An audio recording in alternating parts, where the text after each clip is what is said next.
Good morning, everybody. Happy Saturday. Bright and early, 10:30 a.m. Eastern time. For the first time ever, we're giving out NHL picks on the stream.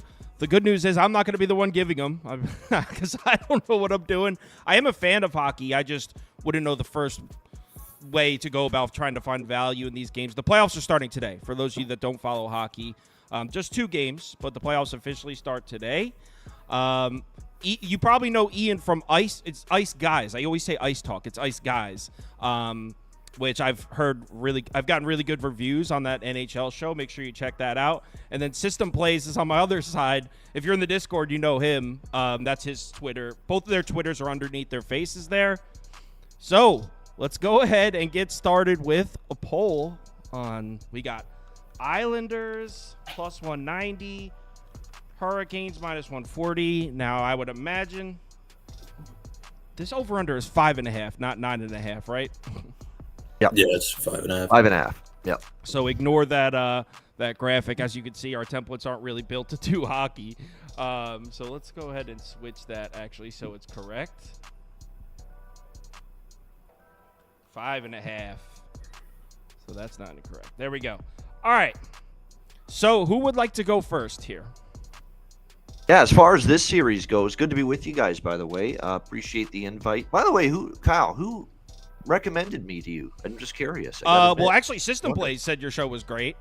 Okay. But also very a good. couple other guys in our Discord said they liked it. So, because I had asked, I was like, what's a good hockey show? Because it's crazy. There's not a ton of hockey content. I mean, there is, but so I was like, what are the best hockey shows? And a couple people answered with your show. No, I appreciate that. No, I've been doing that show. The Ice Guy's been on for 6 years. I can't believe it. Like, we were doing the show way before, sports betting blew up and got popular and became mainstream. So, I'm old enough now, going on 40 in a couple of years, where guess what? I remember back in the day, no one wanted to say a damn thing about sports betting. Now, Everyone wants a little piece of it. So that's how long it's been around. Guys, I'm looking forward to these playoffs. And this series is very interesting here, Hurricanes and Islanders. I think when you look at the way this series goes, the Islanders are one of those dangerous teams for the simple reason of they're red hot going into the playoffs. There's no question. They played their best hockey down the stretch. Lou Lamoriello, Sweet Lou as I call him, he brought in Patrick Waugh to basically save the season, get this team into the playoffs, and they did that. And he pushed all the right buttons. He made some creative lineup changes. He puts a guy like Casey Cizikas up on the top line late in the season. He goes to Semyon Varlamov, someone he knows very well from his Colorado days in net, who ends up outplaying Ilya Sorokin to get them here into the postseason. So you got to give Patrick Waugh the credit. He just definitely pushed the right buttons. This is going to be a tall order here against Carolina. The Carolina Hurricanes, year in and year out, perennial Stanley Cup contender, always seem to get bounced out, though, first round, second round, conference finals, obviously last year, getting swept by the Florida Panthers. I think the thing with Carolina this year that they knew they had to address is we need a game breaker offensively. Okay, there's just been too many years where we've had the 1 through 6 on the blue line look good. We've had good enough goaltending from Frederik Andersen, who I still am not sold on him totally in the playoffs, but I can't deny how well he played down the stretch. He was really good coming back from that injury. And if he falters or stumbles, they have a Russian kid, Pyotr Kochetkov, who's definitely, I think, going to be their future in net, who I think could clearly do the job and play well in postseason hockey. But I think the issue Carolina had to address was, can they get another game breaker offensively? They did that. They got Jake Gensel at the trade deadline. And now you factor in that this year in the playoffs, they add Jake Gensel. They now have a healthy Andrei Svechnikov, which they did not have last year, to go with Aho and Seth Jarvis and Marty Necas. And all of a sudden, you've got yourself a lot of offensive weapons. And now you get a power play that's better. Jake Gensel makes everything better offensively. He makes your passing better. He makes your 5-on-5 even strength offense better. He makes your power play better. And the power play being better since Jake Gensel's gotten here is significant, because New York Islanders of the past, we could count on them for great defense. We could count on them to have one of the best penalty kills in the NHL. That ain't this year. This has been a very weak penalty killing team, near the bottom of the National Hockey League in their PK. And I think that could be a bit of an issue here for them in this series. So I think Carolina is going to advance. I respect the Islanders playing well. and I think they're good enough to push Carolina, maybe get a couple games in this series, but I'll go with Carolina in the series. As far as game one goes, I lean over 5.5. I don't know if I'm going to jump in on the over in game one. We did see game one stay under last year, and then after that, we saw a few overs, in the playoff series after that. But the way I see it, the Islanders aren't as good defensively. The penalty kill is bad.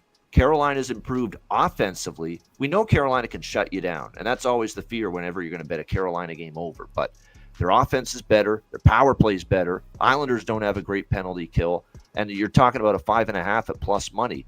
I lean over game one. I don't know if I'll get to the window with it simply because game one in this particular series, I could see it being tight checking. But if it does go under in game one, we might see 5 for the total in game two, and then I'd be really more interested in getting in on an over in the next game. So the only thing I have here in terms of the game is a lean to the over. I do have some props, but we'll let System Plays get in and get his thoughts. I like how I like that. Play the over here, and if it doesn't hit, if you get a 5 in the next one, hit that. Yeah. I can get on board with a strategy like that. System Plays, I'm assuming you agree that you think Carolina wins the series, right? Yeah, I think Carolina wins the series, but I think it'll be a lot closer than people expect. I think we can get to 6, maybe 7 games in the series because the Islanders, they were red hot to end the season. They were playing really good. So, but yeah, I think Carolina wins the series. As for this game, I actually like the first period under 1.5 and the full game under. Just because, first off, really good goalie matchup. Varlamov getting the start is, definitely the right decision for the Islanders. He outperformed Sorokin all season, especially towards the end of the season. He was excellent. And Freddie Anderson also, he's been great. He was injured for most of the season, but 932 save percentage on the season is no joke, especially behind the Carolina defense. And like Ian said, last year game one ended 2-1. The Canes won that. So I think at least to start the game, it's both these teams limit mistakes, and we get maybe 1-0 after the first period, maybe 0-0. I might sprinkle the first period to end 0-0. I think that's plus 330 or something. So yeah, I like the under in this game at 5.5 and the first period under. I like how you guys are disagreeing on the first game. That's awesome. So question, if I wanted to back the Islanders here before we move on to the next game, what would be the most financially sound way to do it? Take the plus 1.5? Yeah, that's an option. That's an option. Even then, though, they're going to have to push the series to 7 if you're going to take them, plus 1.5 games. I'm not totally sold it gets to 7 games here with these two teams. I was thinking Carolina in 6, all along here in this series, which I think that for me personally, I sprinkled a small little exact series result on that. But what I love about these new betting markets these days is that when I started in this industry, 14, I can't believe it's been 14 years already. But when you look at 14 years ago, you couldn't bet, half the shit you can bet now with the goal props for the series, series player props. That's what I'm talking about. And series player prop. I didn't even know that existed. Series player props, exactly. Well, I think they exist, Kyle, too, in the NBA, where you can take, player over a certain number of points in these NBA playoffs as well. But you can do that in the NHL playoffs, where you can, number of goals over under for the series, number of points over under for the series. There's some good looks here, and in this series, there's a couple that stand out. I'll just give you one from each team that I really like. Kyle Palmieri for the New York Islanders, over 1.5 goals for the series at plus 100. This guy has been awesome for the Islanders down the stretch. He is someone that I think I can count on as far as playoff performance is concerned. Like I said, he was red hot down the stretch. He's had good playoff performances in the past for this New York Islanders team. And, the most books, FanDuel especially, you can bet over 2.5, 3.5 goals for crazy plus money. But I don't want to get greedy, especially in a series where we may not see, a ton of goals from start to finish. So just asking Kyle Palmieri to score 2 goals, over 1.5 goals for the Islanders, I kind of like that. And to go along with that, I also have a small piece of him to be the leading goal scorer in the series at 12-1. Just figured because he's been the best goal scorer down the stretch for the New York Islanders, that was worth a shot. And then there's a couple that I really like for the Carolina Hurricanes. The one that I really like as far as who I think is going to be one of their catalysts offensively, and I think he's a guy that elevates in the playoffs, is Seth Jarvis. For this Carolina Hurricanes team. Seth Jarvis is someone that I really bet a lot of goal props with down the second stretch in the second half of the season. He played very well. His over 2.5 goals for the series, so basically to score 3 goals or more in the series at plus 220. I think that's a really, really good price for a guy that I think is very capable of getting to the 3-goal mark. Now, part of these bets, you have to also factor in, well, is it going to be a short series or is it going to be a long series? Because, you don't want to be betting too many of these if you think it's going to be a sweep or you think it's going to be a 5-game series. But I think we've got the chance to see this series extend to about 6 games. So asking Seth Jarvis, and he's the kind of guy that scores the goals that you need to. He goes to the front of the net. He's not going to be on the outside. He's not going to be stationary or on the periphery. He's going to try to get the puck in areas where you need to be in order to score goals. So Seth Jarvis over 2.5 goals, and likewise sprinkled on his most goals in the series. That's for him to lead the series in goals. Plus 950 is what I was able to get with that. So there's a couple others in this series I like, but I think those are my top 2. So I'll leave it at that: Palmieri and Jarvis. So I got them right on the screen. For those of you that are just tuning in and missed what he said, they're written right there. So the reason I asked about the Islanders is because I like taking the dogs, especially in games I don't know. I'm not familiar with these teams. So it'd be more fun for me to put this on one of the TVs and just have money on the dogs. But yeah, not to mention Islanders are a local team for me. I'm in Jersey. And someone asked what my team was. I grew up, I don't follow hockey too closely anymore, but I grew up a diehard Devils fan when I was a kid. We used to go to a lot of games with me, my mom, my brother. All right. Toronto, Boston, and this is another total that's wrong. That says 9. That's clearly an MLB total. What's the total for this game? You guys don't know? It's 5.5 also. 5.5? Perfect. Okay. So Toronto, Boston, let's run a poll here. This looks like, based on the odds I'm looking at, this looks like a little bit of a closer series, and I know this is your team, System Plays. True or false, do you believe in your team? Well, I wish I did, but it's just like Boston has owned us for like years now. So, so I took Boston here. In this game or series? In the game. I think the series is a toss-up. I think the series, like, it goes to 7 games. I'm pretty confident that either 6 or 7. Like, there's like the Leafs they're gonna figure it out. They're gonna be able to beat Boston eventually, but until then, I have to take Boston here. Like, they've beaten the Leafs 7 straight games. Like, that's no joke. 7 straight? Yeah, God. Yeah, so the Bruins beat the Leafs 4 times this season, I believe, and yeah, so I don't think they've beaten the Bruins since 2022. So. Let me ask you something, just out of curiosity. If they've beaten the Maple Leafs so many times in a row, it seems like this is a kind of a short line for a team that's clearly dominated the series, right? I mean, minus 125? That doesn't seem that bad. Yeah, I know, but I mean, this year, like, they had the Bruins as minus 125, minus 130 favorites, like, the whole year, and the Bruins won all 4 games. So, I mean, yeah, I mean, you can't really put like the Bruins like minus 150. Like, Toronto's still like a really good team, but. So I'm just not sold on the Leafs like being able to shut down the Bruins. Like, I really don't trust Samsonov. He went cold to the end of the season. Last 2 games he allowed 11 goals and 52 shots. So like I'm pretty concerned about that. Meanwhile, Ullmark, the Bruins goalie, he's been on fire, man. Like, 935 save percentage in his last 10 games. It's been another great season for him. I trust Boston more on defense. They have the better goaltending. And, I mean, I personally think that Boston wanted to play this series. Like, I think they lost their last 2 games on purpose just so they can play the Leafs. They lost 2-0 on the road at Washington, 3-1 at home versus Ottawa. So, like, I think they tanked their way into this position because they know that they own this team. So, yeah, I'm just taking Boston in game 1. I think the Leafs are definitely going to compete in this series. I think it goes to 7 games. but I can't take them in game one on the road in Boston, where Boston has just played their best hockey at home for years now. So Yeah, I think I'm going to tail you on that.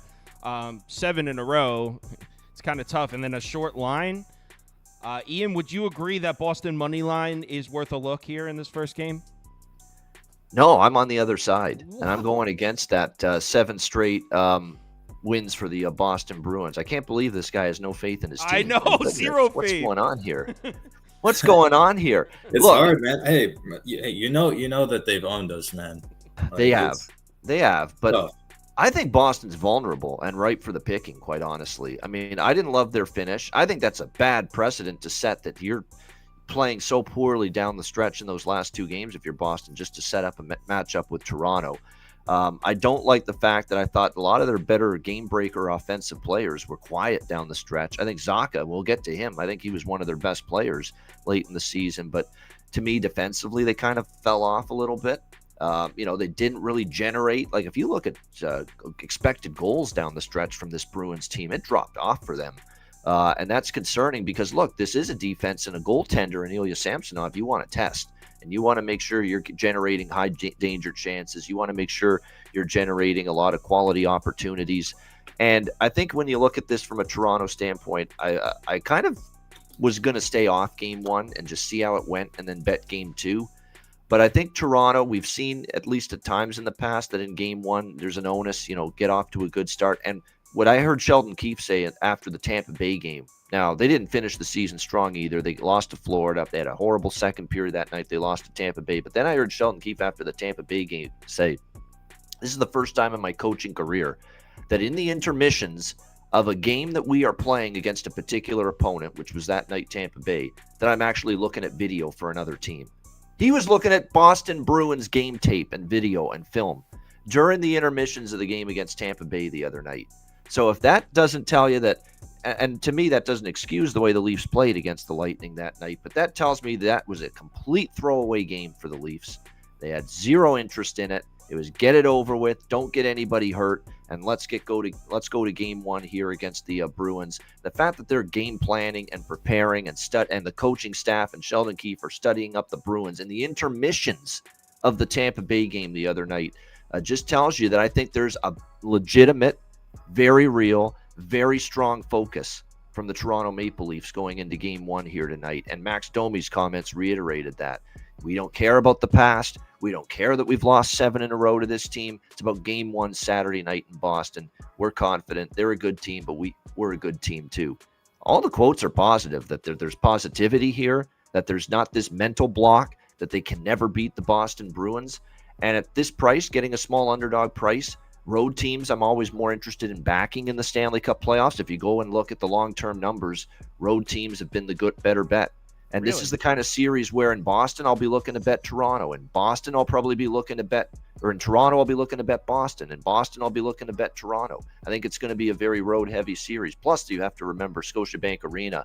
It's like a wine and cheese crowd when it comes to Leaf home games. I mean, there's just no energy in the building. Maybe it'll be a little bit better for the playoffs, but I think it's going to be a road team dominated series. And I think for Toronto, they can get off to a good start here and take game 1. I like the fact that Matthews and Domi have had incredible chemistry.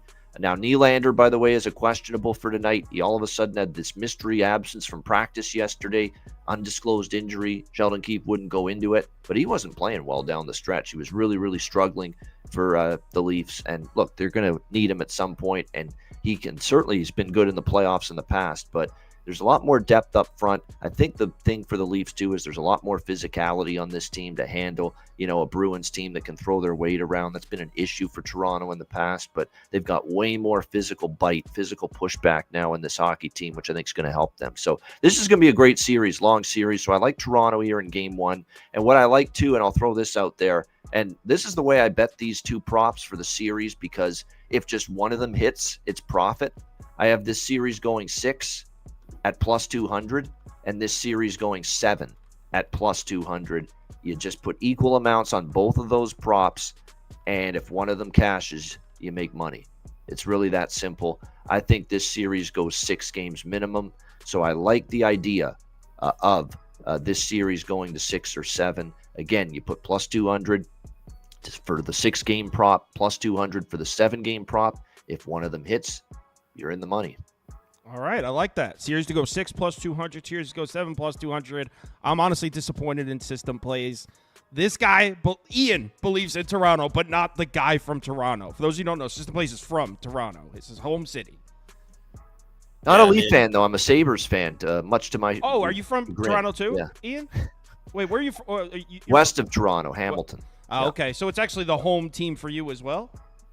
Yeah, it's the home market, I guess you could say. Like in Hamilton and Southern Ontario, it's the Leaf viewing region, they call it. I mean, you'll get all Leaf games on regular cable and that. But yeah, I grew up a Sabres fan, actually, and I don't want to go into their plight, or else we'll be here forever. How much time you got? Yeah, exactly. All right, so how much time does it make me miserable talking about it? Yeah, maybe for our depression podcast. Yeah, exactly. Yeah. So the poll I ran during that one was 61% Bruins, 30% Maple Leafs. So community definitely seems to be leaning towards Boston, but how can you blame them? They've taken 7 straight. So I could see why they're voting that way. All right. Thanks, guys, for joining. So make sure you let me clear the picks out so you can see their Twitters. We appreciate them taking the time. That's their Twitters right underneath. Ian has a YouTube show. We're pretty sure is it every day? It's every day, right? It's 7 days a week. We do not take if there's a day with NHL hockey, we're on. And we're previewing the games. We're actually going to be on at noon Eastern coming up in just a little bit, about an hour from now. The Ice Guys, it's on YouTube, at @the_Ice Guys on Twitter X. You can find the Ice Guys Show account there. We'll be on in an hour talking all the game ones this weekend, Saturday and Sunday. I just put it in. I just typed it into the comments, guys. You can see it. The Ice Guys on YouTube. Make sure you check them out, and make sure you give System Plays a follow on Twitter as well. So, all right, it's NBA time. Thanks, guys. Good luck, everybody. See ya. All right, let's go ahead and get the next guys lined up.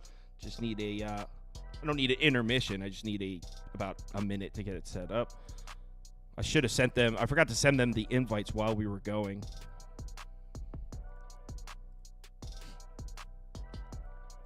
Playoff hockey. Look at us with some playoff hockey.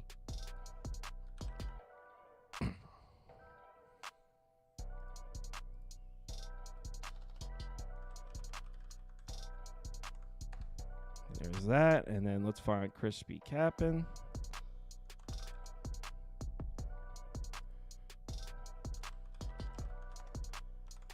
That was cool. That was our first time getting hockey bets on the show. That was fun. Yeah, well, they have, someone said NHL only 2 games on Saturday. They have 4 tomorrow. So tomorrow's 4 playoff NHL, 4 playoff NBA, and MLB. Tomorrow's another loaded day.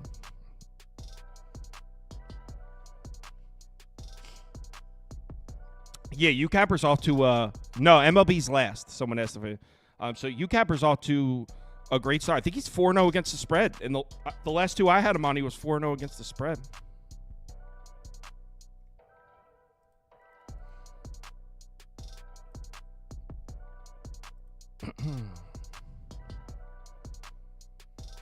You like Cavs first quarter -1.5? I could see it. So I'll go ahead and get the poll up for the next game.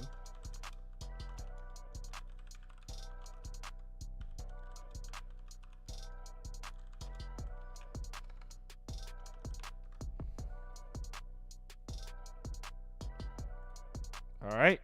Game 1, Magic Cavs.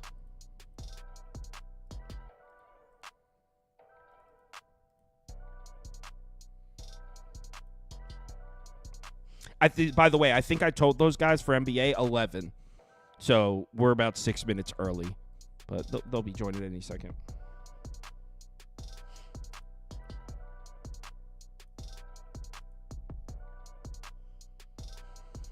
All right. Yeah, I finally, by the way, so last night, I finally had a great MLB night. I've been having a rough baseball week. Had a big MLB night. Made over 2 units.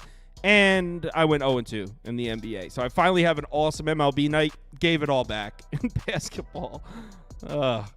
Betting so healthy for your mental health.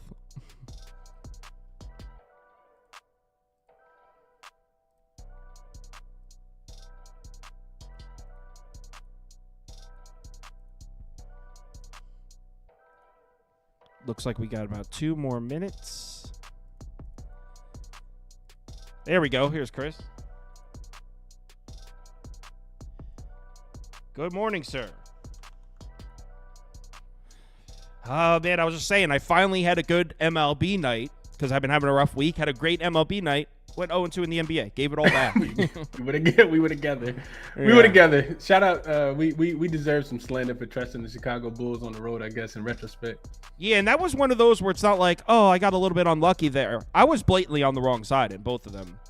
Same. We talked about it. I said, man, that the Bulls aren't a team I really, really trust, but I do think they can win this game. So, Spoelstra over everybody that the Bulls have in their organization forever, except Michael Jordan and Scottie Pippen, probably.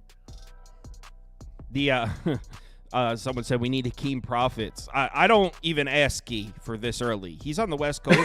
It's like 7 a.m. Ski time, and I don't on a Saturday. I don't. Ski's a nightlife guy. He is definitely a nightlife guy. But what I will say about Ski is about his money though. So sometimes when I'm doing my show in the morning, Kyle, like Ski will pop in on my show, and he hasn't even been to sleep yet. Like, if I'm doing a slow show like 7 a.m., it's 4 a.m. On the West Coast, and Ski will still be up, and like he'll be sending me stuff. Well, like, you know what? Maybe I'll ask him. I've never asked him before because I figured like, it's 7 in the morning. I'm not gonna ask him. But yeah, I didn't even think. Maybe I'll see if he's down. I got to take a quick piss real quick. So maybe tell him where they can find your show or something. No, absolutely. I can handle the reins, Cal. So most of you guys, some of you guys probably know me already, but at ChrisBeCappin, 2 P's 2 N's on Twitter or X, and same thing on YouTube as well. I do a daily show. In the morning, I do one in the afternoon sometimes as well, but more so I've been trying to stick to the morning show. So all my work can be found over on Twitter. I'll take over the reins, while Kyle's gone for just a few minutes. I'm interested to know, like, just based in the comments, you guys let me know what's the most intriguing game for you guys today. Like, who do you guys like the most? If you had to make one top bet, who would it be?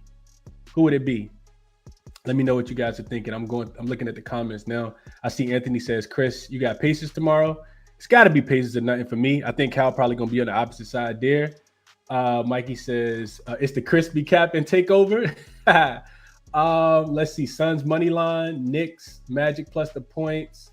Kyle says Knicks money line. J7 says Suns, Denver, Lakers, Suns, Joel Embiid under 29.5 points. I was asking for a best bet, Kyle, in the comment section. It seems like a lot of people already know what they're looking at. I see a lot of love for the Suns, a lot of love for your Knicks. It seems like, of course, they know what it is. Well, I don't see Josh in here yet, so what we could do is get started. You know what? I think I have a 2-person template set up for me and you. Here we go. So let me just get you into the 2-person template. And then if Josh makes it, cool. If not, no big deal. This is a weird one because of the hockey. So we never have brought hockey on before. So, like, I didn't really know what time to tell you guys. Because how long did it take you? How long did it take to do the hockey? Okay. Not long. We started at 10:30, so 25 minutes, and the guests were cool. That guy Ian did a good job. That was my first time meeting him. Nice. All right. So let's talk some NBA basketball. Orlando, Cleveland, by far the most exciting series on the board. That's obviously sarcasm. That being said, I like my pick here. I'm on Cleveland, and I'm pretty convinced it's the right side. That being said, I've been burnt by Cleveland several times recently. But I like how, if you look at on paper what the Cavs have been struggling with, it's defending the three-point shot. They just are getting lit up from the perimeter. And if it makes sense if you look at how the team's built. You got Mobley and Jared Allen down low, so on paper, that should be the strength of the defense, and it is, even though they're kind of struggling down there as well, but not nearly as much as they're struggling to defend the three-point line. But here's the thing. Orlando just doesn't have three-point shooting. This is not a three-point shooting team. They haven't had an outside shooting presence all season, and we've seen it recently. I mean, you just look at the Magic last 10 games, and I put this in the video I uploaded. The Magic three-point shooting in the last 10 games or the last 8 games or something, It was like home against the Bulls, a bad 3-point shooting defense, 11 of 34. At Charlotte, 9 of 31. This team just isn't an outside shooting team. So a Cleveland defense that's struggling to defend the 3-point shot, Orlando isn't equipped to exploit that. And look, are the Cavs of November and December going to show up and be a top 5 interior defense? I don't know if we can count on that happening. But if it does happen, if they show up even and play solid, decent defense on the interior, this Magic offense is going to be in a lot of problems. And then you add in a lot of trouble. And then you add on the fact that Orlando struggled to protect the basketball all season. Turnovers have been a problem for the Magic. Forcing turnovers is pretty much the only thing Cleveland's done consistently well defensively. And I think Josh just joined. Here he is. Let's get Josh on the screen. You didn't miss anything. All I did was give out Cavs -4.5. Let's get Josh on the screen. I also have to adjust the crop here. Yeah, we did hockey picks for the first time right before this. Went well. Yeah, you take Mark Messier to score a goal? Yeah, I got Messier's over. No, I kind of like what that guy said about going sharp on Toronto here. But anyway, so yeah, I am on Cavs -4.5 in this one, and I'm a little worried about Cleveland's offense because it's been so inconsistent, and they seem to have no chemistry. And Orlando, although they're not playing elite defense right now, this is still a good defense. So I'm a little worried about Cavs offense, but I think the Cavs defense is going to show up here. So I'm back at the Cavs defense. 4.5 is kind of short. I'm on Cleveland. What do you gentlemen think? Josh, what's going on, brother? I'll let you go second. I'll take. Yeah, there you go. I appreciate you. What do you got? Oh, you want me to go? I thought you said you'll let me go second, but I'll go second first. isn't after me. Second. Yeah. Oh, right, second because you went first. All right, we're here. We're back. I got mostly props for this game because I got scared away, but I think a lot of what you're saying leads to an under, Kyle. So I do think that there is something to that. I mean, what it's going to come down to for the total for me and really the game is actually the turnovers on the other side of the ball.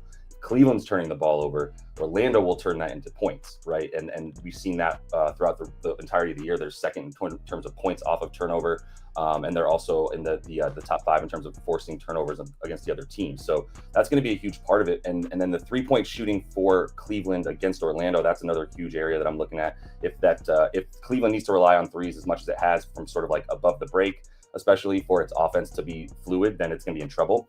But I got 2 props here. Both for the Wagner brothers. I'm fading one of them. I'm fading Franz under 19.5 points, and I'm taking Mo over 11.5 points and rebounds. So Mo is over 11.5 PR, and Franz is under 19.5 points. And the reason being for Franz, I mean, he hasn't done this very consistently at all. In fact, he's only done it once against them in the last 7 games that he's played them. And it's just a defense tailor-made to stop what he wants to do. He drives like on I think it's now 54 to 60% of his drives or his possessions that he's got the ball in his hands is a drive to the basket. That's the play type that he prefers. He's going right into the teeth of this Cleveland defense and not taking advantage of where it could be weakest. Paolo would be the one that you would consider more of the over. But I'm staying away from a rookie in his first playoff game and those points, to be honest. But that's where I would lean for props coming from this game. If you wanted the over for points, it would be Paolo. He's going to be shooting from the mid-range. You got Franz taking everything right exactly where Cleveland's going to stop him. But then for Mo, I always like to see when there's a big man who might be a little bit more needed against a big team, right? Like you'll see Clint Capella play bigger minutes than he normally would against like a Jokic, right? And that type of situation. And for the Cavs team, it makes sense that they would force a lot of other backup centers to play a lot more minutes because you need multiple bigs on the floor when you can. And Mo can still shoot that 3. So we've seen his minutes rise a ton when he plays this team. He's on about 15.5 minutes per game on the season, 21.5 per game when he plays this team. So his minutes go up by about more than 35%, right? And then as a result, the shots go up. He's got 10 field goal attempts per game in his last 2 this season against them. And the rebound chances are very high for him as well. He only needs I believe, at 3.5 or 4.5 boards. So I like all this stuff. It's like 7.5 points, 4.5 boards. All that stuff is pretty low for a guy who I think is going to get bigger minutes than people realize. Cool. So the Wagner brothers, an over and an under. Chris, you agree with me that Cleveland's the move, right? I didn't bet the side, Kyle. I took the total. Okay. But I would agree. Immediately when I looked into the game, I was like, man, I want Orlando plus the points. But I think they drew a really tough matchup, Cal. Maybe one of the worst matchups, just because. And a lot of what you said is why I looked towards the under in this spot. So you look at Orlando, and you mentioned this, Kyle. What do they like to shoot the ball? In the paint, right? I think it's gonna be difficult for them to score in this matchup. They like to attack the rim right down there where Mobley and Allen, score. Force you to not score and play really good defense, which kind of bodes well with what Josh was saying. Taking that, I think that's a really good look towards Franz to go under on his player prop as well. You look at Orlando. They don't play with much pace on the season, 27th in pace, and over the last 5 games, 24th, so not much faster. They don't get out in transition either. Cleveland does like to run. On the season, they finished 13th in transition frequency. Last 2 weeks, they were 12th and 4th in points scored per 100 possessions over the last 2 weeks. But Orlando is actually top 10, and they have been throughout the season in slowing down transition teams from scoring as well. As long as Orlando can close out to the Cleveland Cavaliers shooters, which is something that you mentioned, Kyle, and not let Cleveland get hot from 3. This was something that Coach Mosley talked about a lot and said that he was going to emphasize, in practice and in preparation for this series.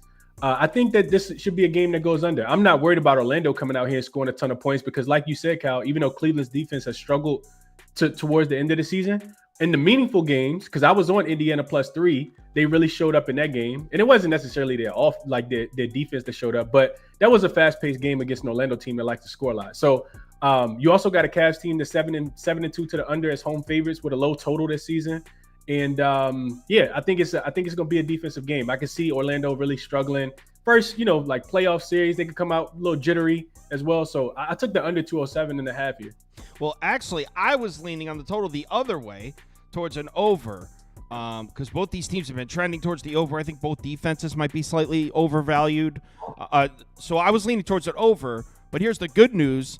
I'm like 1-5 on the total so far. Thank God. I bet totals on the first night of the play-ins. Thank God I stopped doing that. I've been sharing on the show what total I would be on, what side, but I've been betting them since the first night. So I'm on the over, so I disagree with you, but it's probably good news based on how my opinions of the totals have gone. I would lean towards the over. And you said if gun to your head, you would lay the points with Cleveland, right? I don't know, Kyle. I don't know what I think. Orlando. There's a gun to your head, Chris. There's a gun to your head. Gun to my head. I'm taking Cleveland in the first game at home too. There you go, Josh. There's a gun to your head. ATS. Yeah, no, I'm taking the points. I'm taking Orlando. Oh, I thought you were about to say I'm taking the bullet. No, yeah. That's what I thought you were saying. You're gonna have to kill me, man, because I'm not making a decision on that. All right, let's go to the next one. Phoenix, Minnesota. Don't like how this one. There's no question that I already bet it. Not that I'm going to bet Phoenix. I already bet Phoenix. I'm on the Suns, and there's no question that's the side I have to be on. For those of you that don't know, let's get the poll up running. There's so much to say about this matchup, and I almost feel like I feel like everyone knows it already, but I'll run through it real quick, and this is probably going to be a lot of what you guys are going to say too, because it's almost like so obvious, the matchup here. I'm on the Suns, and the way I see it, would I be completely shocked if Minnesota comes out and hits them in the mouth, just physical down low, bodies them in this game, takes game 1? No. But if that happens, I'll double down and take the Suns again in game 2 because I think the Suns win this series.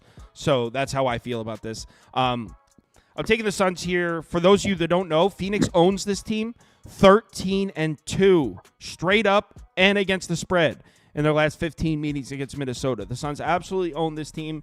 But you know what? It's the playoffs, and Minnesota knows that. So that could be a motivational piece. So that's not even the reason I'm taking the Suns. That almost has nothing to do with it. The reason I'm taking the Suns here is the matchup, the way these two teams play. The Phoenix Suns offense is like the kryptonite to the Minnesota Timberwolves elite defense. Probably top to bottom, you got to say the Timberwolves are a top 3 defense in the NBA, maybe top 1. But the backbone of that defense is protecting the rim. That's what they do. That's why they traded all that for Rudy Gobert. They have the number 1 interior defense this year. Best rim protecting defense in the NBA. Phoenix has zero interest in attacking the rim. No, Phoenix takes all their shots from 12 feet or outside. So if there's just like one offense where this elite Timberwolves defense doesn't apply, it's the Suns. And that's probably why they swept them. What, they swept them 3-0 this year? I think they played 3 times, beat them all 3 times. Yeah.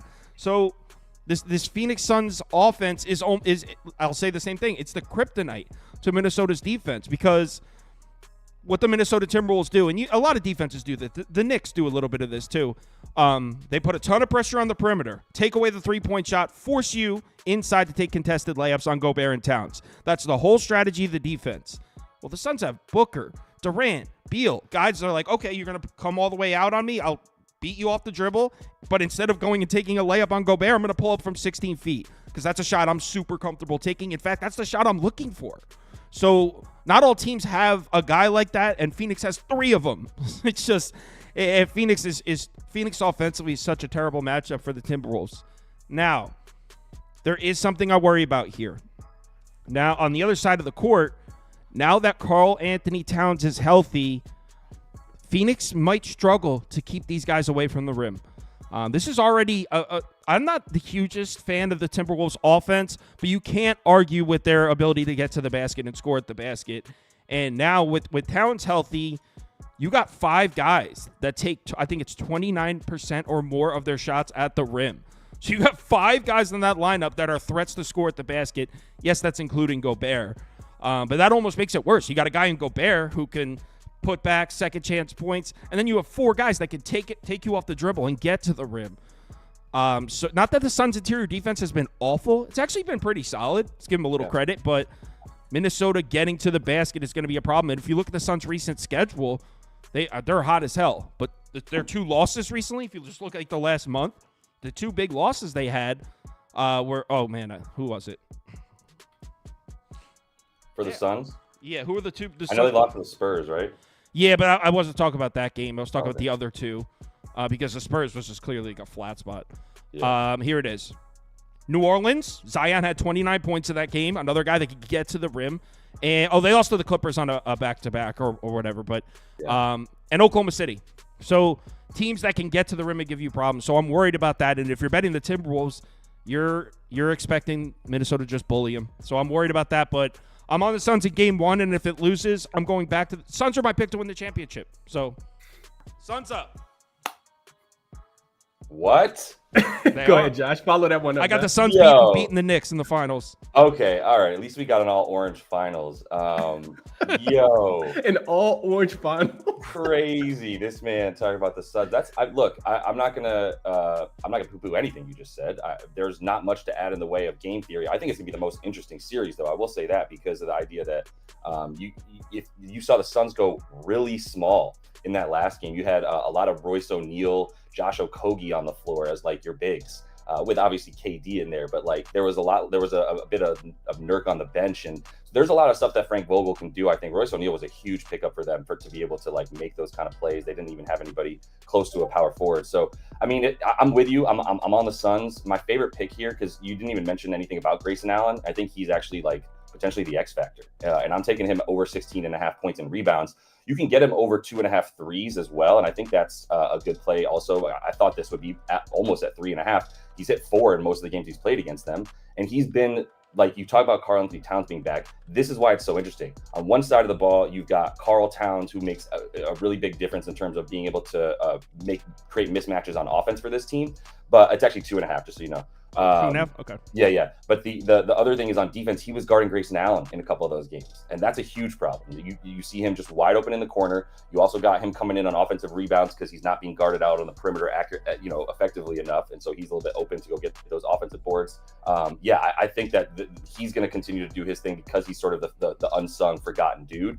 And then everywhere else around him, everything you said, like KD's not going to get stopped when it comes to his mid-range stuff. So that's going to be a huge problem for them. Jump shots, all that. There's not really much to add to the game theory. Just Grayson Allen, doing this so consistently against them. He's gone over all 3 this year and continues to be somebody that we'll call him sneaky good, if you will, against this team. Someone said Josh Lander's the type of guy to own a Roomba for mowing his lawn. Because I keep going out with these polo shirts. I call that practical.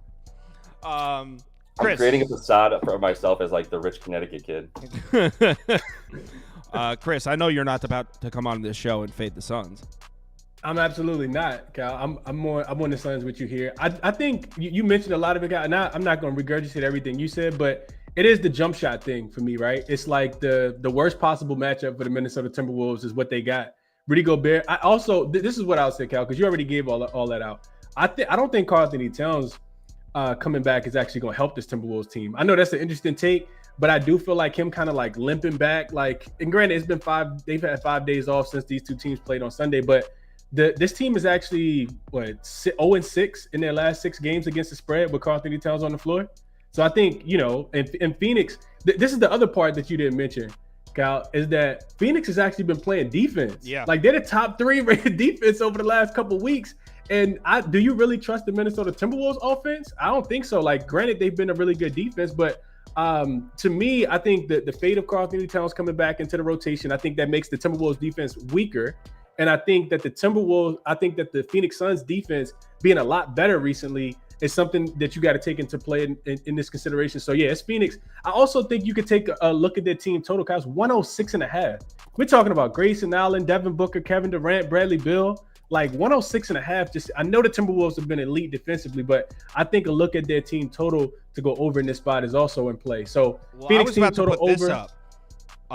Over in general? Yeah, I'm leaning. I like the over, but again, I'm on as Lander would say, I'm on a no totals diet right now because of what they did to me recently. But I like the over in this game. I was actually talking to YouCapper last night about it. I think the over is the move here. But again, I'm not betting it because I just can't seem to get a total right now. So yeah, it would be on par with your Suns team total over. Yeah. All right. So also the line kind of tells a story here. I mean, you got the 3 seed at home laying -1.5. So that line is indicative of on a neutral court, the Suns would be 2.5, 3 points better than Minnesota, the 6 seed over the 3 seed. So line definitely tells a story there, but also it's also indicative, Kyle, of just being the Suns sweeping them during the regular season 3-0. Like, yeah, hard to argue with that. Smacking them too a couple of times, so that it like looks really bad in terms of the margin of victory. And also, it might be an indication of how, because it looks like most of the action's coming in on Phoenix. I do know some people on Minnesota, but for the most part, I would imagine the public action's coming in on the Suns. Now let's talk about the Eastern Conference champions. Philadelphia on the road at the Mecca. Wish I was going. Go New York, go New York, go. Hell yeah. It's up to 3.5 now. That's called CLV, Chris. I'm holding the 2.5 ticket. That's called CLV. That's how it's done. Can't feed your kids on CLV, baby. I'm actually going to publish a novel, CLV, the ins and outs. But yeah, I'm holding a Knicks -2.5 ticket. Look, I will say that as a Knicks fan, the two teams I didn't want to play were Boston and Philly. I thought were the biggest threats to the Knicks. Not worried about Cleveland, not worried about Orlando, not worried about Milwaukee, not worried about the Pacers either. It was Celtics and Sixers. So I think we got shafted a little bit by getting the Sixers in the first round. But you know what? I also am the type of person that, like, I don't care about, like, oh, are we going to make it to the second round, third? Like, my goal is to get to the championship. So we're going to have to beat these teams anyway. So the idea of, like, trying to get a sneaky, easy path, nah, screw that. We got to, if we want to get to where we want to get to, we got to beat these teams anyway. So here we are against Philadelphia. Is Joel Embiid still questionable, by the way? Yes, last time I checked. Did you hear anything more specific about it, though, Chris? Not at all. Yeah. I cannot see him sitting. Me neither. So, look, I know that everyone's like, this Sixers team is different with Embiid healthy, and they're 100% correct. Not only were the Sixers playing their best basketball before Embiid came back, but then Embiid comes back, and now you got a Philly team playing its best basketball that just got its best player back. So I completely get it. Also, the reason I took the Heat in that Sixers Heat game was Embiid historically struggles against Miami. Spoelstra does a good job of holding Embiid down. It's not the case with New York. Embiid's got excellent numbers in his last handful of games against the Knicks. So the Knicks have struggled to stop Embiid.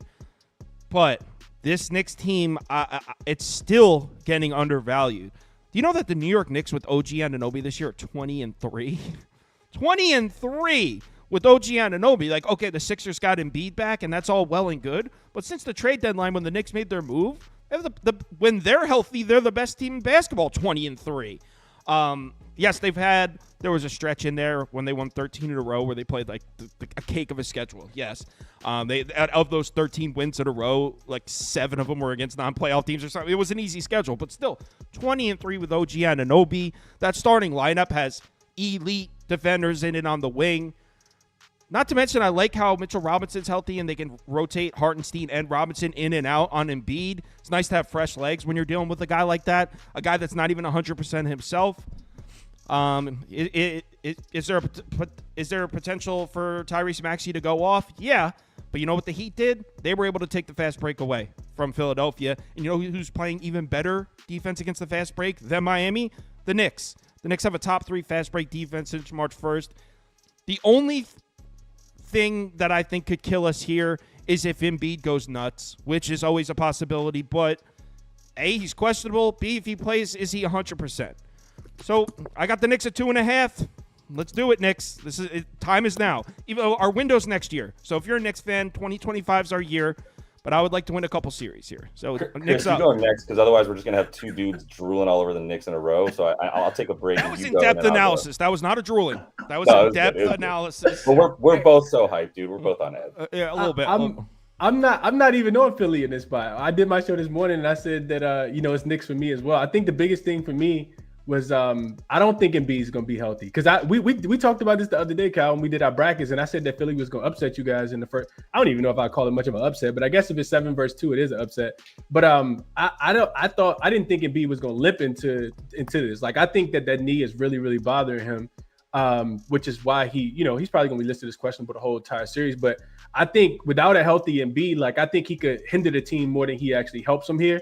And the rest advantage was a big part of the handicap here as well. So one of the things I looked at was this big rest advantage. You've had 2 teams, play.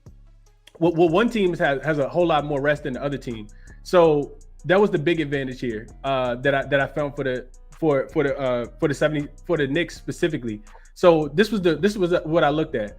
Home favorites in game 1 of a series with more than 4 days of rest facing an opponent with 2 days of rest or less are 30-8 straight up. That's 78.9%, 24-14 against the spread, 63.2%, 10-2 straight up, 8-4 against the spread in the last 4 years since the 2020 season. So that's just like the significant home court advantage of game 1 of a series. And I think that's what moved the line from 1 to 3 and now to 3.5. So I like that for the Knicks. You mentioned this, Kyle, but Philly has they are a tough team. Like, you can't really you don't really want to bet against them too much. 9-0 run, covered 10 of their last 11, but it has been some cupcakes in there as well. So yeah. Also, if you remember, I think it was on a Friday night, the Knicks went into Philly and beat this team early in the season before they got OG Anunoby, and Joel Embiid was a part of that game as well. So for whatever reason, the Knicks match up really well with them. So Knicks is the look here as well. The other thing I wanted to address, and I did play the total in this one too, Kyle, under 209.5. Knicks last 5 games, they were playing at the slowest pace, even though the totals went over, because their offensive rating was a 125.1, which was the second best behind the Indiana Pacers. But Philly's defense has been a little bit better, and I do think that they have a matchup. I think that they can match up well against the Knicks offense. I have to ask you something about that, what you just said. Okay. Philadelphia's defense has been good, right? Yeah. Here's Philadelphia's recent schedule. When's the last time this team's seen an offense? I'll put it right next to your face. So none of those offenses are super great. I guess you could throw Cleveland in there as having a pretty good offense. They lost. But Right. No, I'm just saying that's the only one in there that's pretty good. I believe in Nick Nurse and his defensive capabilities, though. Here is what I'm saying, Kyle.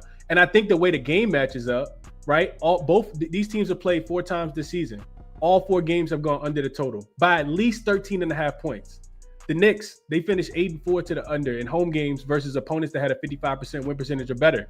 The Sixers, 10-6 to the under on road games when they faced an opponent that had a 55% win percentage or better. Knicks, 6-2 to the under when they were at home with a total less than 210. Philly, 3-1 to the under in that same scenario on the road. When you look at the matchups, for me, Kyle, I went through and looked at it. The Knicks, they are third. They finished the season 3rd offensive rating over the last 2 weeks, but Philly's defense was 2nd, like we talked about over the last 2 weeks. and they were forcing the 5th most turnovers. But the Knicks, they do take care of the basketball. So I don't think Philly's going to be able to get out, run in transition in that department. And the Knicks also didn't turn the ball over. I'm sorry, Philly didn't turn the ball over either. The Knicks rely heavily on creating second chance points to score the basketball, Kyle. I know you looked into that. On the season, they finished as the best offensive rebounding team, which led to the second most second chance points.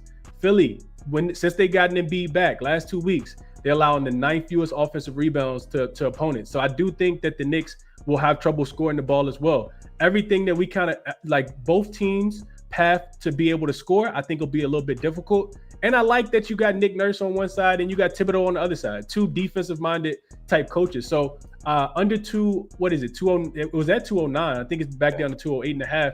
But I like the Knicks and I like the under here. I think 208.5. Yeah. Josh, you like the Knicks too, right?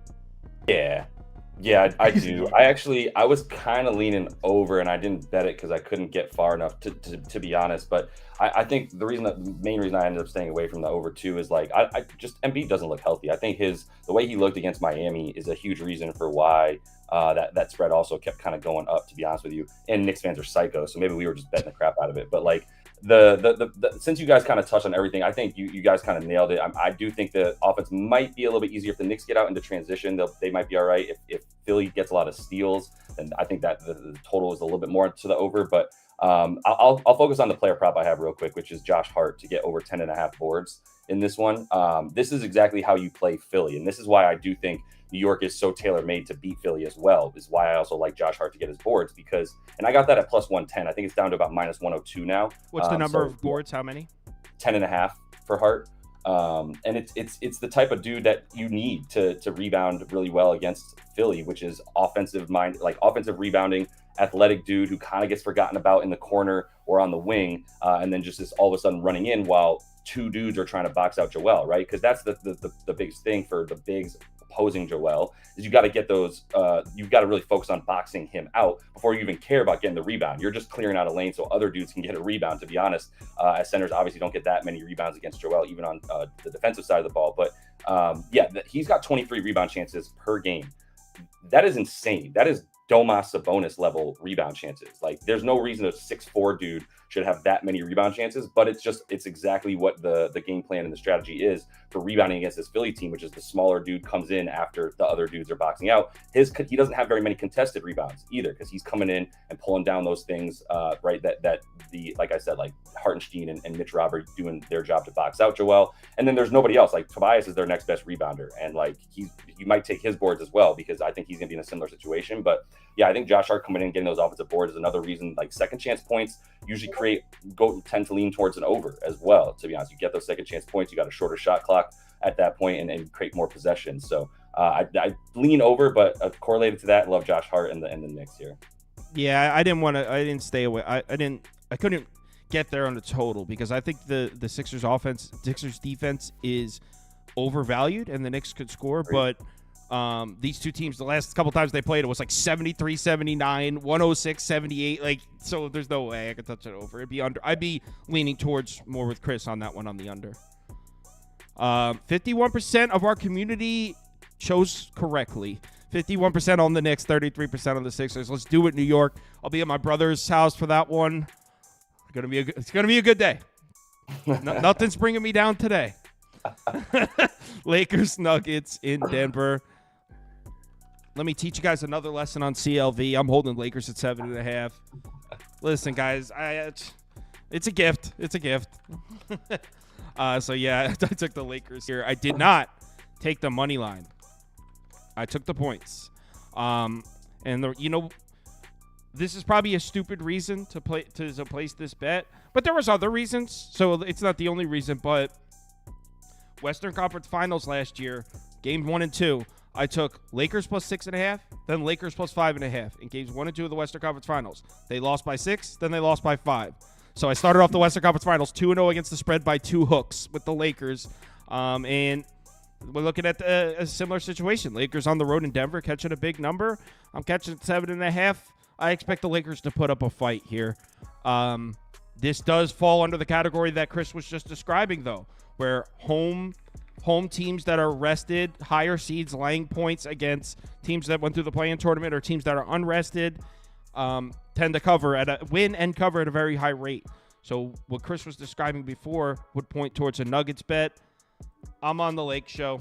Love to see it. I'm worried. I worry about the Lakers' offense here because the Denver's playing really good defense, and they're playing defense at the rim, which is bad for the Lakers. But I think the Lakers are going to be able to get to the free throw line here.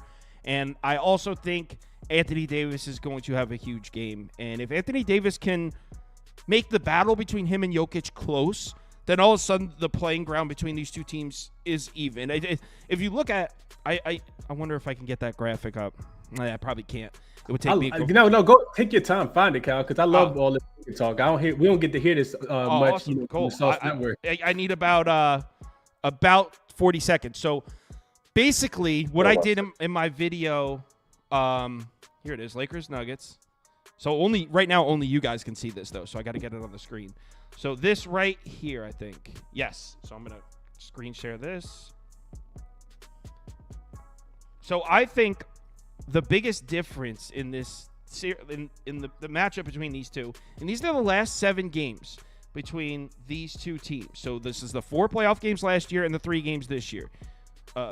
So Jokic is severely outplaying Anthony Davis. 4 more points per game, shooting a better percentage on the floor, out rebounding him and out assisting him, if you could even refer to it as that. And I think if Anthony Davis could show up and have a big series and just even that matchup out, maybe go game for game with Jokic, because, yeah, we know Jokic is probably the best player in the world, but Anthony Davis is supposed to be top 5. It's not like Anthony Davis is a scrub or like a huge step down from Jokic. Anthony Davis is supposed to be somewhere along the lines of an MVP candidate. I mean, will he probably win an MVP in LA? Probably not, but like he's supposed to be on that level. So if he shows up and plays on that level and keeps the matchup between him and Jokic close, then the rest of the team lined up, I don't think is a huge gap. I think the reason the Nuggets look significantly better than the Lakers when they play him is Jokic outplays Anthony Davis. So I like Anthony Davis to show up here. I'm taking the points. Denver probably wins this game, but I think 7.5 is too many. I think it's a reflection of what happened last year, and I think the Lakers will show up and keep it close. So I took the points. Go ahead, Josh. Yeah, I'm on the same page. Just for game 1, I was already ready for game 1. I got him at 7.5, and I'm with you on that. So I thought about the money line as well, to be honest. But I mean, my favorite bet too, on top of everything you just said, is LeBron to just come out in game 1, as we've seen him do. So I've got him over. You can still get 24.5 points in this one. And for LeBreezy, it's really, I mean, when he plays this team, the matchup is Aaron Gordon, and so he's definitely trying to go a lot faster and not necessarily let Aaron Gordon, he's already acknowledged as like one of the few dudes who can kind of bang with him, that's strong enough to bang with him down low. So he does a lot more running and gunning, and I don't think they want this Denver team to set up their defense in the half court. So he's the dude in transition that's pushing the tempo for them. I mean, he's obviously the dude doing everything. If he wants to take 28 shots tonight, he's obviously one of the few dudes allowed to. So that's really where I'm coming from mostly, is just like I'm banking on LeBron tonight as much as I'm banking on this Lakers team. I think if they get to the free throw line, obviously we know that what that's going to do. They've been one of the best free throw teams on defense and on offense on both sides of the ball. And yeah, the way that they have like some dudes coming back on defense, I think is going to be really helpful. I do think the way that they've been so absolutely terrible against above the break stuff this season, and they're going to have D'Lo in there consistently, but they can hide him a bit better when they have better defenders on the floor next to him, and they finally have enough dudes coming back that they can have like a rotation of guards. I'd rather see Gabe Vincent out there than Spencer Dinwiddie, and I think they're really willing. They're just waiting for the ability to not play Spencer Dinwiddie that much anymore. It's crazy. He has a 2.5 point prop up. Like, why bother? Why are you giving us that? Like, the books don't expect him to play either, and I would say that's a lot better for them. He's been pretty abysmal on defense, to be honest with you, and has not shot the ball well at all. But as long as they have, an extra shooter out there that you're not having to rely on him at this point, I think like I said, Gabe Vincent, maybe playoff time, if he's actually back to healthy, that's gonna be a huge sort of addition to their lineup after being injured for so long. So yeah, I love the Lakers at least in game 1. I want to see how this game goes and go from there, but I'm not necessarily just gonna back them again in game 2 even if they pull out the W here. If anything, just smack the crap out of the Nuggets at that point as well. I'm not, as you guys know, I'm not a big player prop guy, but I do worry about Denver's been playing great defense at the basket. So I like LeBron to have a big game too, but maybe like PRAs. I was probably, if I was betting props, based on what you said. Just to agree with you, yeah, and I do think so. I think assists might be a little bit more likely in this one than the rebounds, but also to agree with you, I hit over 1.5 threes made for the series for him. So I bet that. Yeah. How is that even available? It was underdog. Yeah, so on Underdog. On Underdog. The pick'em. Got it. Yeah, on fantasy. Yeah, Underdog fantasy. So you can go there and take NBA series bets, not just. And so like, there's we like were just talking about that on the NHL stream. Oh yeah, I didn't even know these markets existed. I didn't either until I was on Underdog and I saw 3.3 assists. What? How can I go over 3.3 assists? And I was like, oh, it's for the series. Per game. It's not for that game. I was like, why not just make it 3.5? Yeah, exactly. Yeah, so those are kind of tight. Honestly, I would check those out on Underdog. All right, let's see if Chris is able to do this one without being biased as a Lakers fan. Of course I am, Kyle. I'll never bet on the Lakers, but I am on them in this game. And as you mentioned, Kyle, 7.5. So 7.5 is still available on BetMGM for people who have access as well. So definitely shop around. I think it's just like five more cent of juice there. And it's for a lot of the things that you mentioned, Kyle. Like, I do think Denver is the better team here. We talked about this earlier in the week. But I do think the Lakers can keep this game close. And if you're LA, I think about this game, the biggest thing that jump out to me is like motivation, right? You are 2-9 straight up, 4-6-1 against the spread in the last 11 games, including the playoffs last season. You've lost 8 straight games to this team. You failed to cover the last 5 spreads. Psychologically, if you don't come out here and at least keep this game within a possession, what really happens for the Lakers here? Like, I also think about this being a rest versus rust factor. I know we talked about significant rest, the rest disadvantage for the Lakers, but it's not like they finished the game up 2 days ago, right? Like they beat New Orleans like on Tuesday, so they've had 3 days of rest. And for LeBron, you don't want to give him too much. I don't think you want to give him too much rest because then you start to fade into some of that rust stuff. And a big part of it for me, I know you said the Denver Nuggets have been playing really good defense, but the Lakers, they finished the season on a 12-3 run in their last 15 games. And some of those were cupcakes, but then they actually started beating some good teams as well. And I think the turning point for me was when I looked at the Lakers on the road. I think they were like 6-1 in their last 7 road games. And if you remember anything about the Lakers from the season, you remember them being a good home team, but not so much. They're typically a fade on the road. So I think that they can keep the game close. I think their offense has been playing well, 121.3 points per game in their last 15 games. 8-1, that's what it was. 8-1 straight up on the road since March the 18th. And they even won as dogs as well. 4-3 straight up and against the spread as road dogs. I think what you mentioned, Josh, about Gabe Vincent being a part of this game, because if we remember anything about the series last year, it was that the Denver guards heavily outplayed the Lakers guards. Like, you couldn't have D'Angelo Russell and Austin Reeves on the floor at the same time. They were just too small. Jamal Murray was just taking them in the post. Mike Malone was getting them in the pick and roll and just taking advantage of them. So with all that being said, man, I think it is, a Lakers spot to keep this game close. I know Denver will be motivated, but I think Lakers gotta have the motivation in this spot, especially being owned by this team. And as far as the total, I don't know if you guys had thoughts on the total. Under. But I actually think this one is a tad bit too high. I think it's a tad bit too low.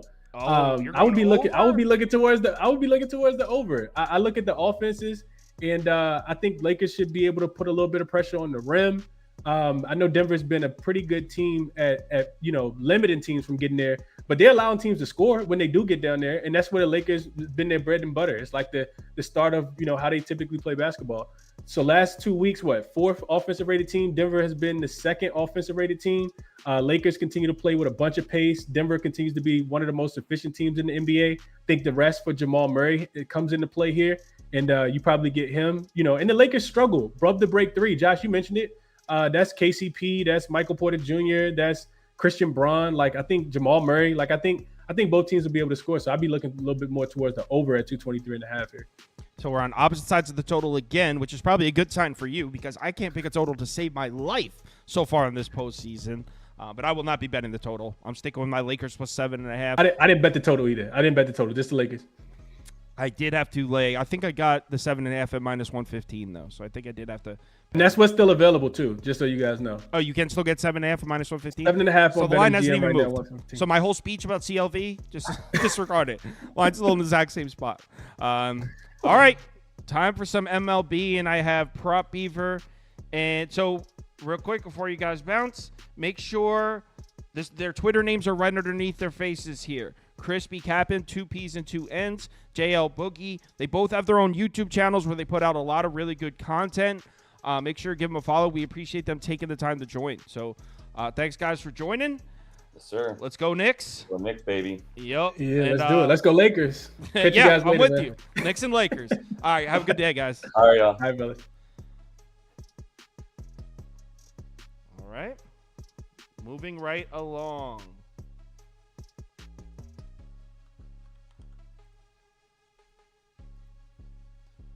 Proppy, remember when you told us to bet the Cards because your sharp senses were tingling? Don't get me started. Please. Please. Robbery. That team is piss. I mean, every chance in the world last night. Fucking terrible. Goldschmidt at this point, by the way, cut him. Let him go. Goodbye. I don't need to see the rest of the season. Goodbye. Cut him. Because he had one bad game. This guy's a disgrace. He's a disgrace. He's a 550 OPS. He's a disgrace. It's out of the sport. It's 15 He's minutes out of the into sport. Nope, out of the sport. I make the rules. He's out of the sport. Did he win the MVP a couple years ago? Yep, it's tough to see the fall from grace sometimes. You know, Chris Davis, he had that one season, 60 home runs. Next season, he's leading MLB history in strikeouts. You know, some guys don't fall from grace gracefully. That's a bad one, but it's happening to Goldie right now. You really hate to see it. I just hope that when he hits the retirement home in the next 2 years, the retirement home. So now he's not just retiring from baseball. He's entering. I want him in a bed living. for the rest of his life. He needs to think about what happened last night. I mean, dude, he had Joel Piamps on the ropes. The man couldn't find the strike zone. Still couldn't take advantage of it. Yeah, they loaded the bases. I'm done. Up. We're done talking about the Cards. They're a disgrace. We're done. All right. Well, I had an excellent MLB night last night. I went 0-2 in the NBA, gave all that money I won in the MLB right back. But I did have an excellent MLB night. Saturday. How about those Mets? How about those Mets? And How about those Mets, baby? Woo! Still mad you took 1.5, but yeah, how about them Mets? That was idiotic. When the Dodgers came back and tied it in the 6th inning, I bet you were wishing you had that 1.5. Not at all. Not at all. I I was like, I have the whole point of the bullpen cap edge. was We're we had going a bullpen to edge. body Thank you, him. Beaver. I think you were wishing you had that 1.5. Rays in Yankee Stadium. Eflin Cortez. Cool game to start. Yeah. Rays lineup, I know not really living up to the hype right now, but Nestor Cortez is a lefty. So do you trust the Rays to get to him, Prop Beaver? I don't. At this point, I don't care. Just give me the Yankees at the money line at -135. I mean, yep. I'm gonna fade the Rays at whatever cost at any point. This team stinks. I mean, sure, the Rays have definitely rocked Cortez through 89 plate appearances, 934 OPS, 272 average. His last 3 games against the Rays, he's 0-2 with a 7.47 ERA, 1.21 WHIP, 3 home runs per 9. But if you look at Cortez's season thus far, he's had 3 games on the road. He's been dreadful in those. The one game where the guy pitched at home, 8 innings of 2-hit, 0-run baseball. Was that against Miami? Absolutely. But Miami, all of a sudden, their last 3 times they've seen a lefty, are absolutely cranking them. So he caught them right before they got hot. And on top of that, it's really hard to take much from the splits here because, yeah, he faced the bad competition. Now he faced the easy competition at home. The Rays have been just middle of the pack against lefties just far. 14th WRC plus, 22nd ISO, 17th OBP. They faced 3 lefties away from Tampa thus far, and those 3 lefties combined for a 2.81 ERA. That's Tyler Anderson, Patrick Sandoval, and Austin Gomber. One of those games was at Coors, for Christ's sakes. While they've been top 3 versus lefties at home the last 3 seasons, they've actually been in the lower half of the league in most categories. So I think Cortez can pitch well here. One of his 2 last starts against Tampa at home, he actually went 7 or 8 innings in that game. So when the runs he did give him up, it came late. They were still winning at that point. On the other side, we got Eflin. And I don't know how to feel about Eflin at this point. He's having a flip-flop season. He started off the season getting smacked, bounced back, got throttled his next start, bounced back. So he's been very flip-flop thus far. As a starter, though, not a guy I trust on the road. His ERA is 2 points higher on the road since 2021. And the last 3 righties to face the Yankees, while they haven't been impressive, if you look at the 2 righties to face the Yankees at Yankee Stadium this season, they have gotten absolutely annihilated. They made it a combined 4 innings, allowing 10 runs, 9 walks, 6 hits, and 2 homers. And then when it gets to the bullpen, I mean, if the Yankees don't even have their high leverage arms tonight, I don't care. The Yankees the low leverage arms are better than the Rays high leverage arms. So give me the Yankees at the -135 price. Eflin, you're a good dude. Sorry. Your guys can't back you up. Eflin, Prop Beaver called you a good dude. Take that guy. for what it is. But yeah, it's kind of hard. In fact, I'm almost a little bit suspicious of why the price is so short. Because Eflin's on the mound. And Cortez kind of you have stinks. Eflin on the mound. You have Yankees with the tax bullpen. It all lines up for Tampa Bay to take one today. So you're taking Tampa Bay? Hell no, Yankees. Absolutely not. Well, No, I love the Yankees today. I mean, I know a lot of people felt we got lucky yesterday with the Yankees, and maybe we did. But it just shows you when you have a dog shit bullpen, you get dog shit results, and that's exactly what Tampa Bay has. They can't hit with runners in scoring position. They can't hit at all. Period. I just watched Zach Eflin go into Anaheim the other night, and his last time on the road, to get absolutely shelled. So yeah, I mean, do the Yankees have a little bit of a bullpen issue with some of those guys? 100%, yeah. But at the same time, Clay Holmes hasn't been pitching that well. I mean, I'm sure they can figure it out between Ferguson, Gonzalez, Marinaccio, all those guys. So I honestly am not really worried about it. I'm going to continue to fade this Rays team until they give me a reason not to. So especially at a cheap price. So if it's a trap, so be it. I'll be fine. Yeah, I don't like this, especially with no Clay Holmes. I would go Who's here. been terrible. Over. Okay, you want to fade the Rays. I'm specifically fading the bullpen, fade Eflin on the road. But I don't really trust Cortez, and I don't really trust the Yankees bullpen either. This is a short number, 8. So this is the way I would go, over here. It's because the Rays are incapable of scoring over 2 runs. You know what I don't hate it. I don't hate that. He doesn't hate it. I don't mind it. I think that's a decent play. All right, let's move on to the next game. I'm not even writing it down on my maybe list. Tigers Twins.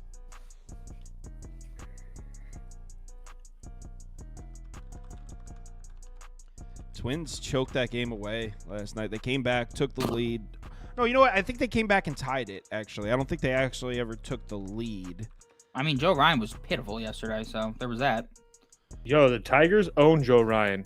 It's just plain and simple now. I tried to let it go. I wish I would have been on the Tigers yesterday, but man, every time they get Joe Ryan, look at the numbers. Yeah, but he had recorded a win his previous 5 or 7 times he had faced them. That's fine. That's dog shit. He's still giving up 3 or 4 runs every time he sees him. It's not going to be a recipe for success. Toast, can you straighten your camera out so you're kind of on? Uh-oh. It's messing with my OCD. I don't. There you go. There you go. That's fine right there. You were your face was over here in the camera. All right. So, how could you, after what we just saw last night? I know betting the Tigers to win 2 in a row on the road against another good righty starter, that seems crazy. But I don't see how you bet the Twins right now. Tigers 1,000,000%. Tigers what? 1,000,000%. 1,000,000% you're betting the Tigers. This isn't a lean. It's kind of, if you have to pick a side here, you have to pick the Tigers. I'm not laying juice with the Twins at this point. This team is pitiful. And then on top of that, Bailey Ober, yeah, he just saw this Detroit team. He pitched pretty well against them. Let's not forget his last 5 starts against the team. Want to talk about a guy who keeps getting hit up by Detroit. 4.5 ERA, 1.32 WHIP. He hasn't recorded a win against them. Even his 3 home starts against Detroit have been awful. 5.25 ERA, 1.8 WHIP, 2-3 home runs per 9. Olsen squared off against the Twins 3 times last year, and he was really solid. 3.21 ERA. The 2 home starts against the Twins, he was dominant, but the 1 road start, he got shelled. Is that slightly concerning? A bit, but that was his 3rd time seeing them last year. I'm going to give it a bit of a pass, especially with the way the Twins are batting right now. We've had some bit of a flip-flop results from Olsen. Balled out game 1, got annihilated game 2, but then he followed that up with Gem in game 3. But now he faces the easiest task. Yeah, I mean, the Twins continue to not be able to hit righties. I thought they were going to be able to produce a bit more against Flaherty yesterday, but 2 of those 4 runs were unearned. So I'm not really seeing it here. On top of that, we've seen that Olsen's fared much better against lefties than righties thus far. There's more lefties in the Twins lineup than righties. Both bullpens used some high leverage arms last night too, but we've seen the Tigers have much more fight in the later innings than the Twins have had. So I just feel like if you're going to back this game, I'm not laying off the plus price. I'm a little worried about Tigers bullpen. No Chafin, and Foley threw 20 pitches, so the Twins just saw him last night. Well, look at the Twins bullpen. Appreciate Beaver. Yeah. Perhaps. That's what I checked because I was like, oh shit. Yeah, I know. Trust me, I'm 100% with you. I haven't got So enough- Tigers? something else. Yeah, I'm on the Tigers. So first and foremost, I want to say one thing. These Tigers bats that we've been talking so much shit about, they might be alive because over the last 10 games, they've scored 4 runs or more, eight of the last 10 games. So these bats are starting to warm up just a little bit in the Motor City. So regardless, Reese Olson, another guy that I don't understand, not that Prop Beaver's given him a whole bunch of crap, but in general, a lot of people give this guy crap. He's been fantastic. I honestly think he's been fantastic. I understand he had 1 bad start against Pittsburgh, but his last other 6 starts, including teams against the Rangers, the Mets, the Royals, the Dodgers, the Reds, and the White Sox, I mean, he's been absolutely shutting teams down. So I mean, yes, he had 1 bad start against Minnesota last year. I actually think this is a really good spot for him to pitch much better here today against this Minnesota team that obviously we know is just absolutely dreadful at the plate. So yeah, Beaver talked about Bailey Ober and his time against Detroit, and obviously it's been really bad. Now they're going to see him for a second time here this season. Yeah, I don't understand why this line keeps moving. It makes 0 sense to me, but yeah, I will be on Detroit here, and I'm actually kind of like it. Yeah, it's kind of Not hard. only for a second time this season, for a second straight time, Toast. Back-to-back consecutive starts. I meant, yeah. It's a little early, sorry. Kind of hard to argue with that. And then after looking at the Twins bullpen as well, to be honest, based on what you said about the Tigers lineup, based on what I saw from those bullpens, and I know it seems crazy, what about an over? Like, no. I'm not there. I'm not betting it over with those offenses. Absolutely not. You just gave a speech about how the Tigers bats are alive. This could be a 4-1 win for the Tigers, though. Exactly. Like, I will not bet an over with the Twins. There's no way. Also was better on the road last year. All right, it'll be Tigers. I'll write Tigers. I mean, you know what? I'm going to put Tigers team total over as my pick. 6, 12, 18, 28. Yeah. You can get a 3.5. Tigers team total over 3.5. Maybe I'll look at that. Okay, I'm good with that. That I like because they've been hitting that number in every single game. What's the odds on that? What's the odds on that? I mean, just judging by, I'll pull it up now, but it's the total's at 7.5, and the Tigers are dogs, so it can't be bad. You might get a plus money for that over. I know. Team total 3.5 at plus 100. I don't hate that. I don't hate that at all. Yeah, that's what I'm probably gonna do. I wrote it on my maybe list, especially with that Minnesota bullpen like that. Next, Proppy, were you on the Knicks tonight? By the way, I haven't been watching basketball, dude. But yeah, I rep my team. I'll ride with the Knicks. I haven't been watching basketball, dude. All right. I'm locked in. I'm locked in for MLB. Next up, cards. I'll just be the first one to say I did not deserve to cast that Brewers bet. Beaver was 100% on. Yeah, it was the line right side. movement. Everything that he said was 100% correct. Just that was brutal.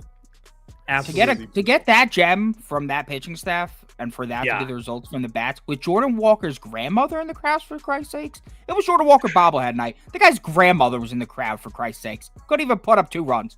Disrespectful.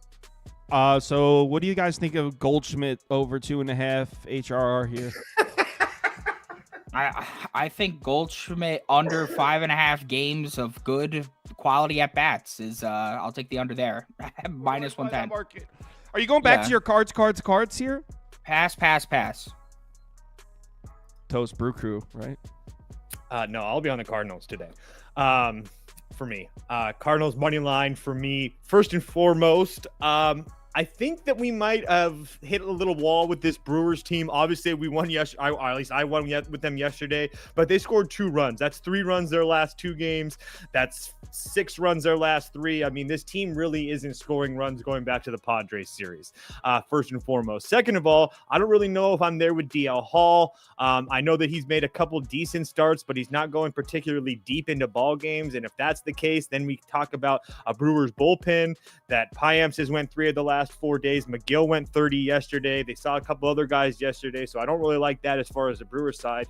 And then if you flip it over to the Cardinals side, Miles Michaelis, I understand that his last start in Arizona, 4 2/3, 4 hits, 5 runs, doesn't look good, but he was rolling through that game until he got to the 5th inning, and then he just kind of blew up. They had like four straight hits against him or whatever. I don't really put too much stock into that. I do think that he pitched well enough. I understand that numbers don't show it, but to my eyes, he was just fine.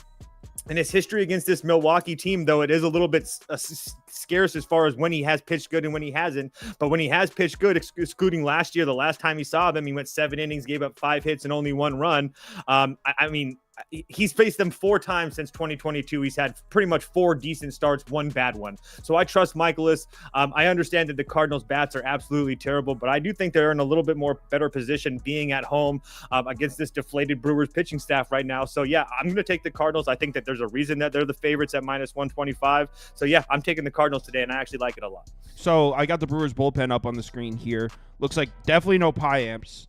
McGill probably not going to pitch either, right? 30 last night. He's not going to pitch again. No way he pitches. Yeah, I was going to say no way. So the Brewers, if they have some key innings where they need outs, they're going to have to go to Uribe or Milner or Peguero, who the Cardinals just saw last night. So as long as Michaelis could pitch a decent game tonight and the Brewers bat team, let's do it, Toast. I'm going to tell you on this. I think you're on the right side. Cards. I'm gonna fucking throw up when you guys win like a 10-3 ball game today. All right, so our poll's all over the Brew Crew. 58%, 22% on Milwaukee there. Me and Toast. I'm gonna tell you on that. I'm betting that too. I'm with you. I actually kind of like it a lot. Me too. I think that price is like really telling. Next up. Fish. Fish.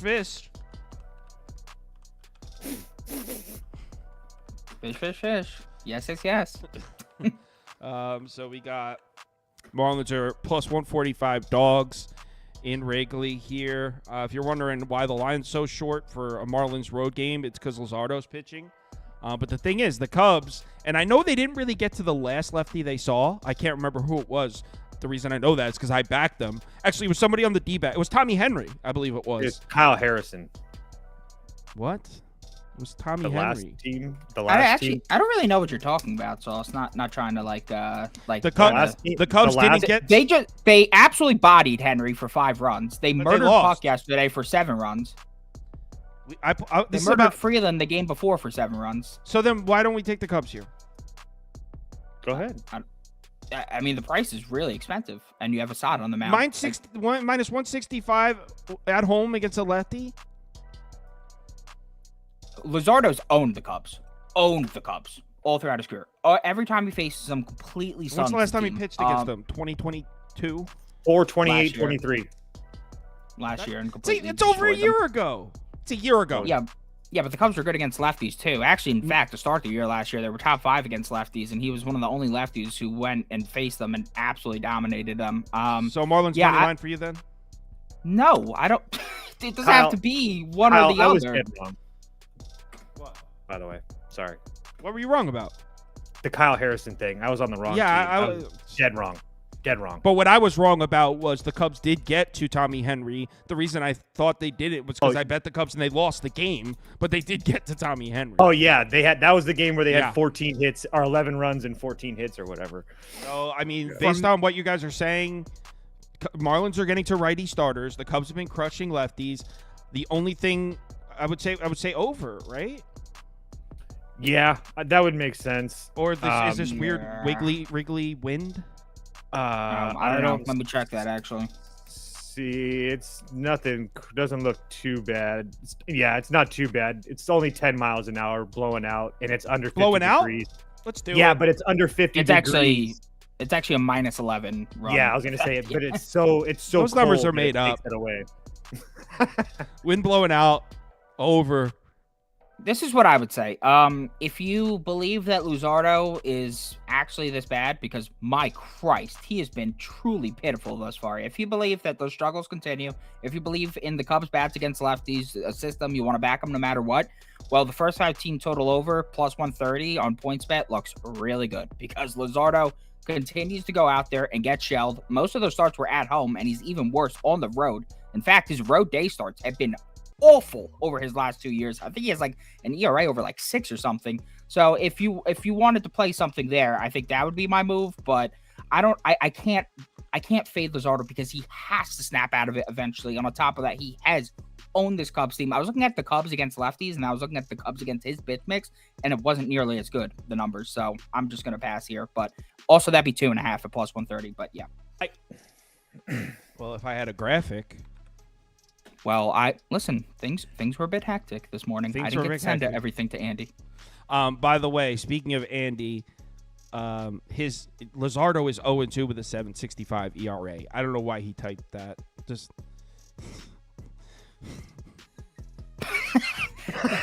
I didn't even look. I'm like looking on the screen trying to find it. Because someone just typed in the thing. He goes, a 1.50 ERA. I'm taking the under, and I was like, 1.50 ERA. Where is he seeing that? I was like, oh no, that's wrong. Oh shit, that's my bad. That's our graphics guy. All right, so let's move on to the next one. It doesn't seem like any of us are really passionate about this game. Can I just say one thing really quickly? Yeah, I was waiting for someone to talk. Well, you guys were talking. I mean, I wasn't going to interrupt you. I'm not there with the Cubs as versus left-handed pitching just yet. I understand how good their numbers have looked, but they have 504 plate appearances against right-handed starters. They have 160 plate appearances against left-handed starters. So the sample size and the difference is so huge. And so I just wanted to point that out because it's not like the Cubs are seeing a whole bunch of lefties and they're just fucking killing them all. They've gotten Puck on the road at home, obviously, the Cubs. He was obviously at home, and then they had Tommy Henry on the, which again, when he's at home, is an absolute fade. And then the only other guy that they saw was way at the second game of the season, and Corey Bradford. So it's not like they're like killing all these lefty starters. So I just wanted to point that out for people, to a little context there. They also did face Freeland, who's pissed too. Well, at least currently pissed. So I guess that further leans to your point that they haven't faced the best of the competition. Yes, my bad. Toast, favorite starting pitcher on the mound here, Gallen. Making what is this line? What is this line? What, you guys think the Giants are good as hell? Both of you are like, Giants are one of the best. I think Beaver said Giants. That was before I saw them hit. Oh, Lordy. Well, the lineup was ass last year. That's not like shocking. I thought we were going to see some dramatic improvements. I know, but when you add the games that they had and then you saw the pitching that they were, whatever. I'm not even going to get into it. Don't argue with this clown. I'm not. This clown that was right. Don't argue with this fucking clown. That's what you're referring to, right? I'm referring to you. That you guys said the Giants were better than the Padres. Mm-hmm. I can pull the clip. Go ahead, pull it. Lots of season. Take that time. Lots of season, buddy. I'll have Andy do it. Lots of season. I'm not gonna do it. I'll have Andy go find it. So. Sorry, Andy. How do you not take the D-backs at this short price, or is the Diamondbacks bullpen should be fine, right? Because they won in blowout fashion. Yeah, I was going to stick to the first 5 personally because I think that Kyle Harrison is absolute doo-doo.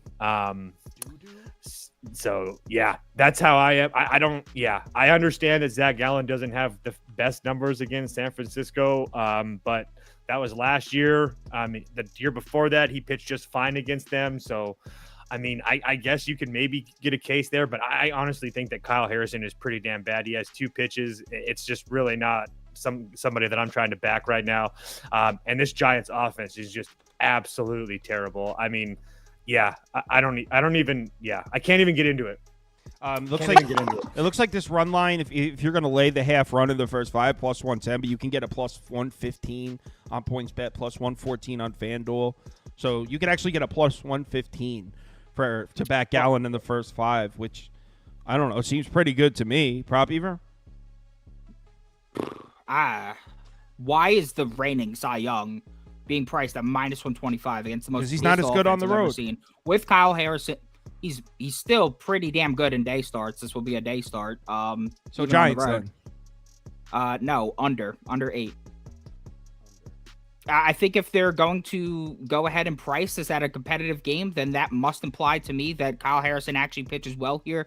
Before the Diamondbacks saw Blake Snell, who just I don't know what's good with him right now. They were actually slowing down quite a bit against lefties. They saw Freeland in Colorado, couldn't do anything against him. They saw Gomber in Colorado, couldn't really do anything against him. They faced some other lefties as well. Jordan Wicks, they didn't do anything against exactly. They weren't producing nearly the same level against Jordan Wicks. So I'm just gonna take the under here because I mean after the run palooza we saw yesterday from Arizona, I think they're due to score a bit less runs here. Yeah, and that's another thing that's weird about this line too is like Arizona has seen a lot of lefties. Like it's not that's what I'm saying. This line reeks. Like seeing it like it's like they've seen a lot. I mean, Free. I may be just a Gomber. I may be a conspiracy theorist with the lines after what happened with the Cardinals yesterday. It may mean nothing. Gallo may go throw 9 innings today of shutout baseball. I don't know.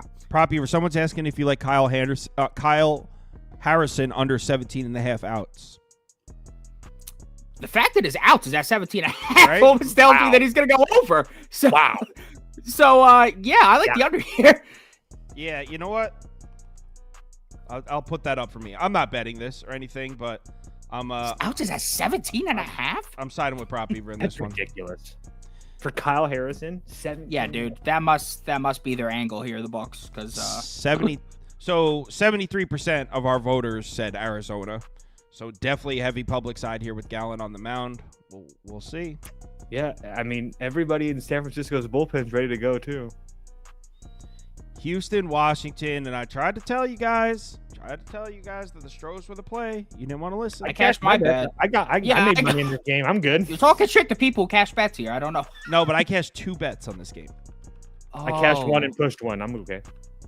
Oh, that's sick. All right. So it looks like we got Blanco pitching against T-Will. T-Willer. This yesterday, I know a lot of people were taking the Nationals yesterday, fading Verlander and all that, but actually, I backed the Astros, specifically the lineup. I took the Astros and I took the Astros team total over.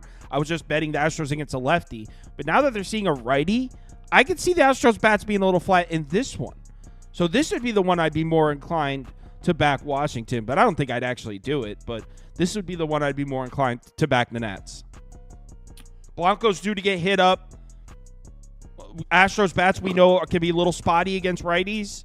Check the Astros bullpen. Let's check the Astros bullpen. You want to get excited? Josh Hader's pissed. Check. Uh-oh. Check. Oh, my God. Uh-oh. Kyle just saw it. Here we go. Let's get it up on the screen. Welcome to the show.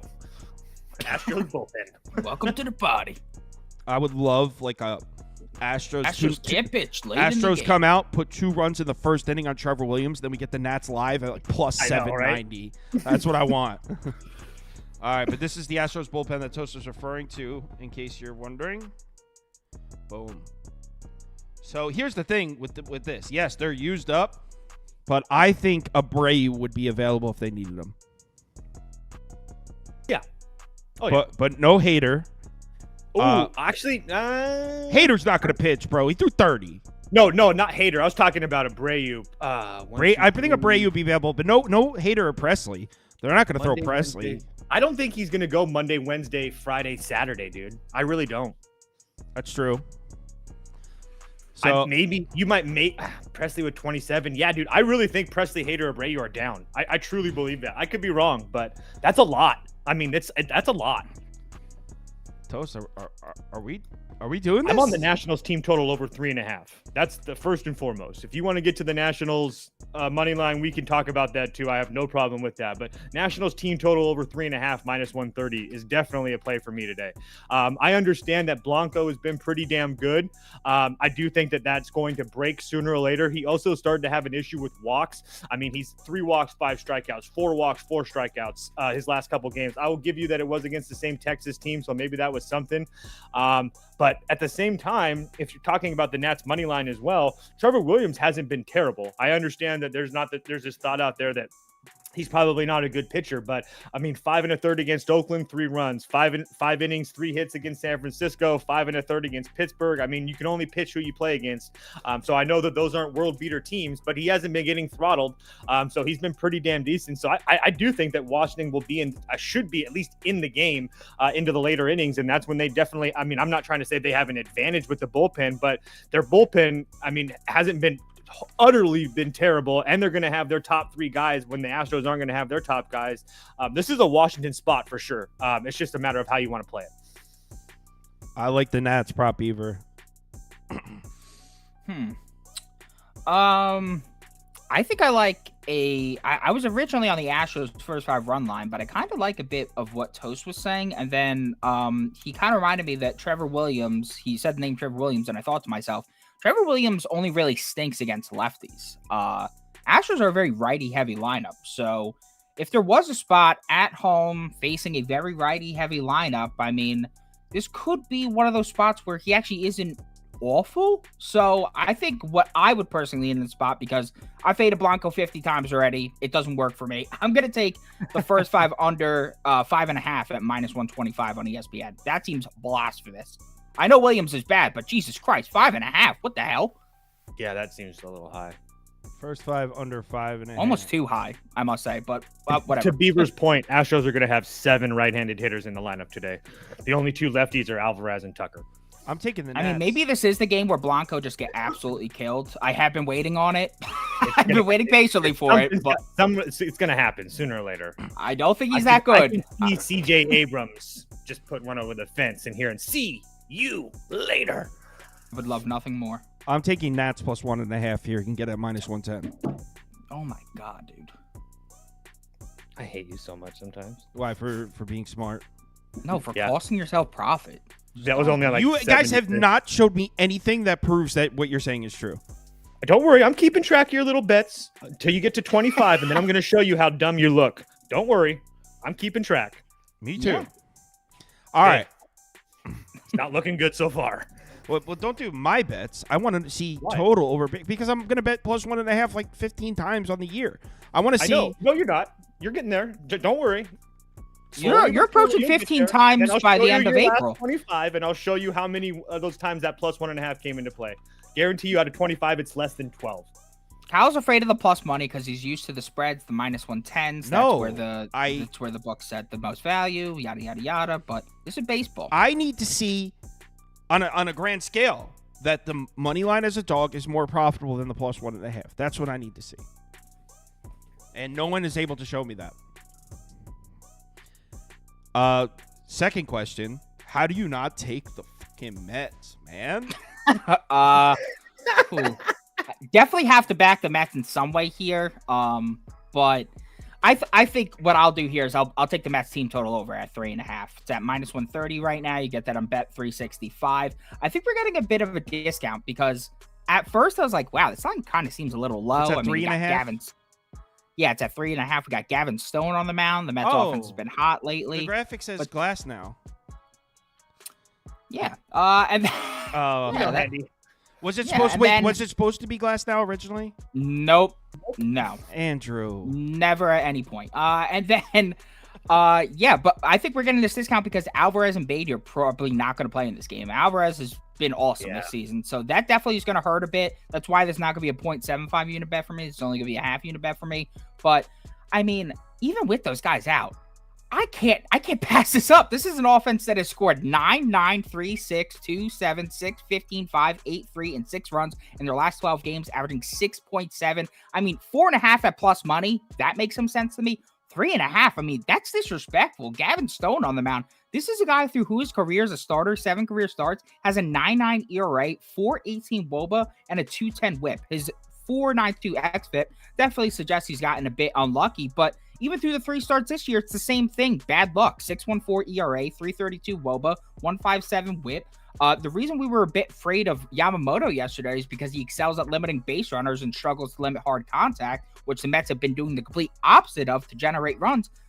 Stone is a guy who's good at limiting hard contact, but allows a ton of traffic on the bases, which I think really works into the way that the Mets are scoring their runs lately. Definitely hurts losing Alvarez, as I said, but this Mets offense was able to score 9 runs last night against Yamamoto, a far superior arm, despite the fact that Alvarez only had 1 plate appearance in that game, and a Dodgers bullpen that I simply do not trust backing Stone up, and I have to play the Mets score here at -130. If I'm being a square idiot, so be it, but I'm playing it. I mean, I'm not actually betting this because there's no Alvarez, like Prop Beaver said, and it's the Dodgers against a righty now. The reason we all bet the Mets yesterday, well, part of the reason was we were fading the Dodgers lineup against a lefty. It's now Budo, so the Dodgers are up against a righty now where they're much better. So I'm not actually going to bet this, but there's no way I would bet the Dodgers here. The Mets are the hottest team in baseball, man. Toast? Yeah, Beaver took the words out of my mouth. Mets team total over 3.5. We talked about this briefly last night. He Skyped this as soon as it dropped. I hadn't made it to this game yet, but I completely agree. It's just way too. I don't even care that Alvarez isn't in the lineup. I mean, to be dead honest with you guys, especially since Narvaez got in there last night, it's not like he's just getting there fresh. So, yeah, I just think that this number is absolutely way too low. I actually wouldn't mind a Mets first 5 either. I understand that the Dodgers versus lefties is a thing, but at the same time, the Dodgers aren't playing good baseball right now. They're 4-6 their last 10 against the Nats, Padres, and Twins. So again, I'm not even in a spot where I think the Dodgers should be huge favorites here. So I would even be okay with the Mets first 5 here as well. Got it. Polls on the Mets. Someone said in the comments, Dodgers versus Mets and the biggest bums title. The Dodgers are in first place and the Mets are in second. Okay. I can't even deal with it. It's a bum fight. 2 premium teams, bum fight. All right. Baston.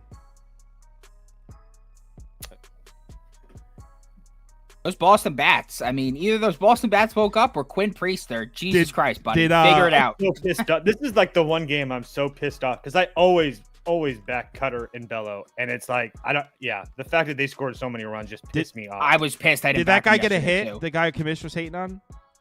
Oh, Dowback. Let me see. I want to know if that guy got a hit. Pretty much everybody and their mother got a hit yesterday. I mean, so they scored 6 runs. Let's relax. It's not like they put up 15. 8 runs. No, I think it was 6.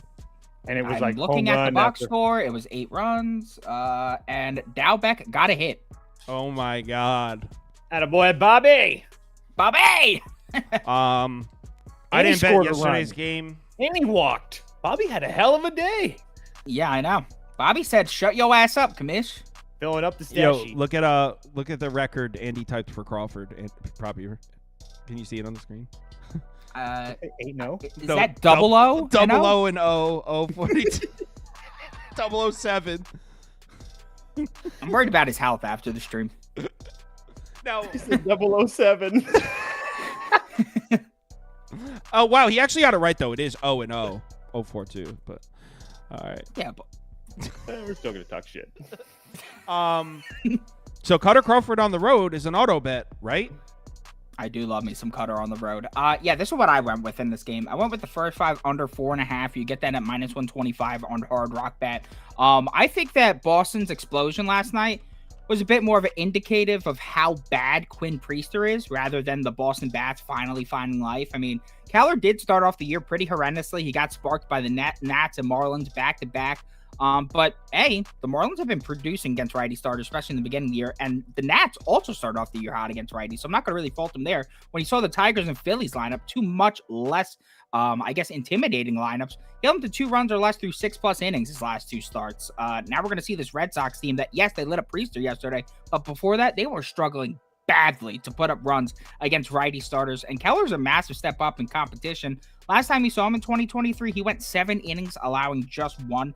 I know that they've got a couple lefties in the lineup, which concerns me a bit. But if they're going to roll out that only 5 lefty lineup like they did yesterday, then I think that Keller could deal here. On the other side, we got Crawford, and my God, Cutter, you're on a mission, man. 0.42 ERA, 0.8 WHIP. The 3.74 xFIP definitely suggests that some regression will come eventually, but he's been outstanding. And what I really like here is that he's been especially potent against lefties. 120 WOBA, 24 KWB percentage, 0.57 WHIP. Cruz, Reynolds, Sawinski, and Tellez are all left-handed batters.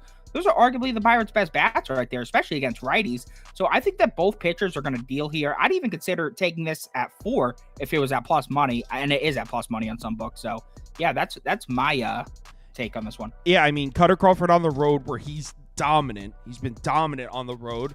Mitch Keller against a Boston lineup that we all kind of agree. That was a little bit of a fluke yesterday with no Devers and no Tyler O'Neill. I don't think anybody would argue that Boston has a good lineup. So I'm almost a little shocked that this total's at 8. How's it not at 7.5, 7?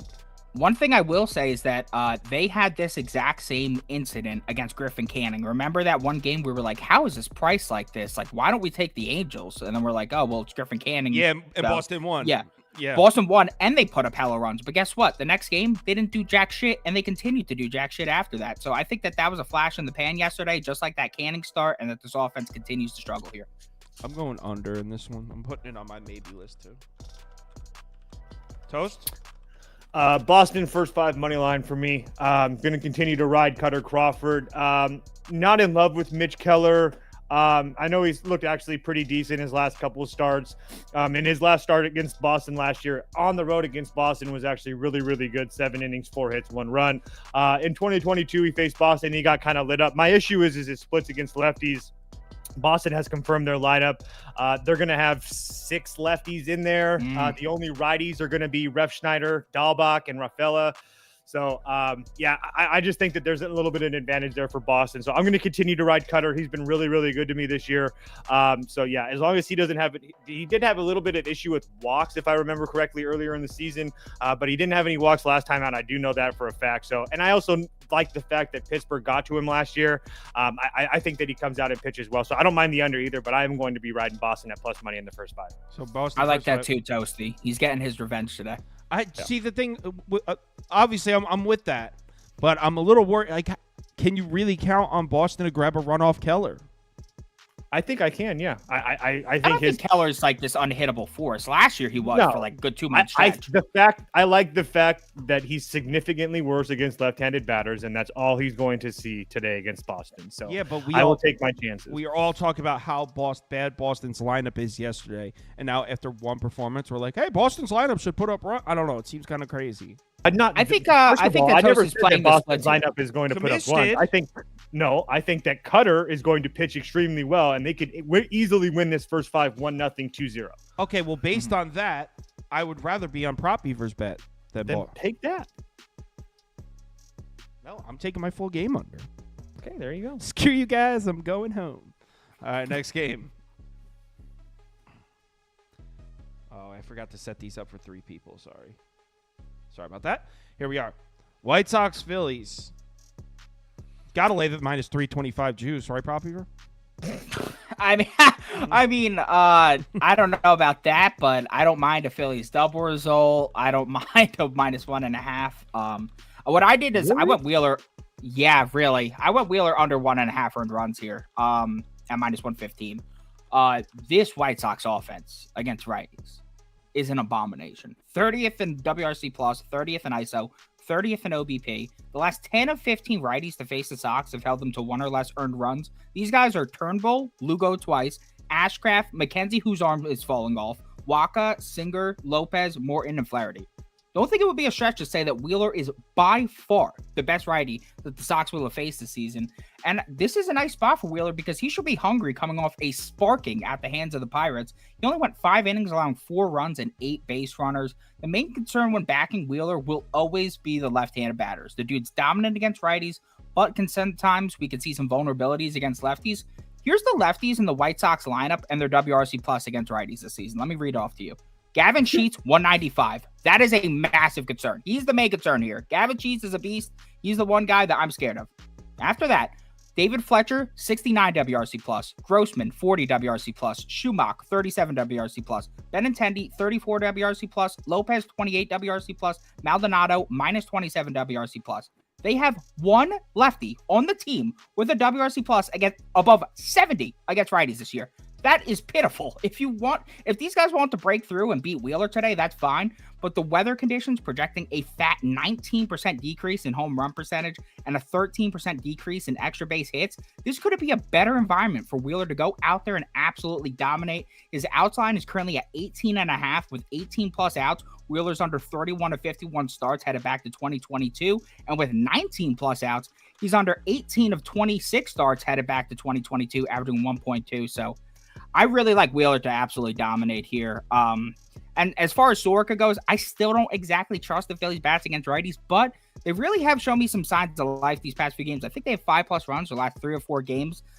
And 2 of those games, they came out the gates firing. I mean, first 2 or 3 innings, 4 or 5 runs on the board. So yeah, that would be my bet here. I'm riding with Wheeler to shut down a White Sox lineup that just can't hit.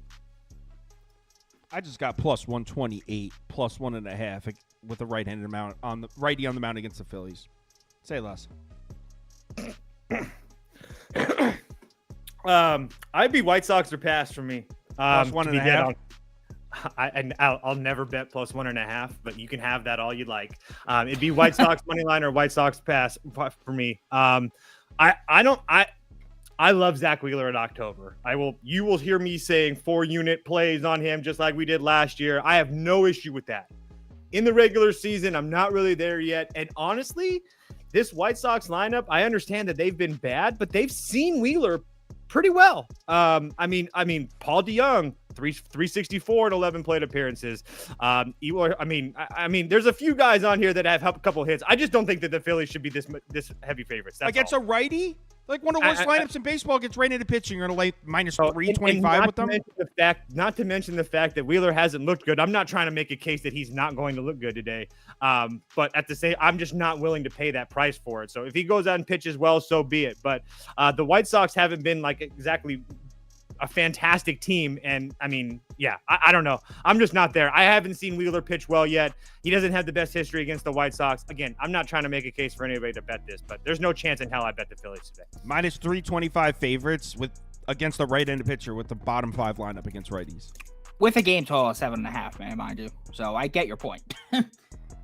That I will give you, yes.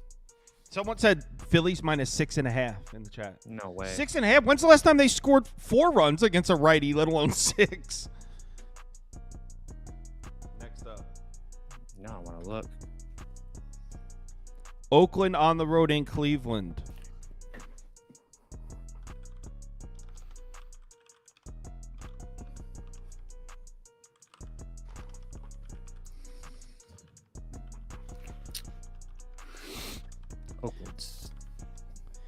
Oakland was my only loss last night. I went 4-1 with Oakland being my only loss. Alex Wood making a road start. How's Cleveland been against lefties so far this year, Prop Beaver? Really good. Yeah, surprisingly, shockingly. Despite they have a lefty-heavy lineup, though, right? Yeah, and last year they were like absolute piss against lefties. I'm truly shocked they're this good. It's actually kind of far. It's kind of crazy. I mean, again, a little bit smaller sample, but yeah, 820 OPS versus lefties, 685 against righties. They're hitting 290 as a team versus lefties as well. Well, I thought last night was the spot for Oakland. This is a pass for me. Yeah, just doing some line reading. Woods' earned runs line is juiced under, despite Cleveland rocking him for 6 earlier this season and being absolutely pitiful thus far. Over 3 or 4 starts, pretty much flying over the total. I was going to lean Logan Allen to record a win or pass, but I'd rather just pass if the books are going to take a strong stance of Wood deals here. Someone said, when I saw you take Oakland, I laughed. At what? Weird. To this is a pass. I laughed. What? When I see you watching me on your phone, I laugh. Toast, what do you got in this one? That guy probably thought he was being so slick. Too. Yeah, like what? I laughed. Sweet. Thanks for tuning in, bro. Hit the like button.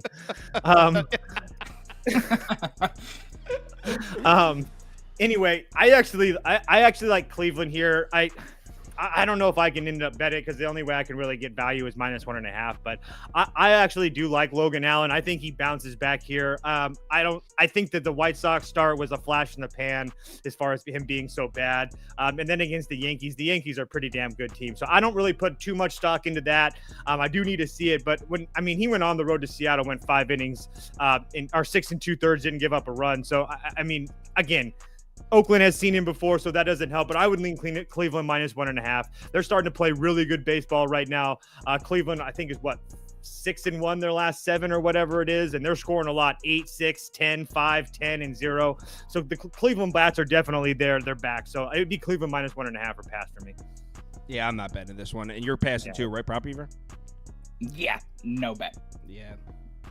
With Mason Miller rested and Cleveland slumping against the righties, last night was a good spot, but they obviously got rocked. Next up, 2 people. This is another game that just pissed me off. Oh, no, It Andy. is. Jesus It pissed you off?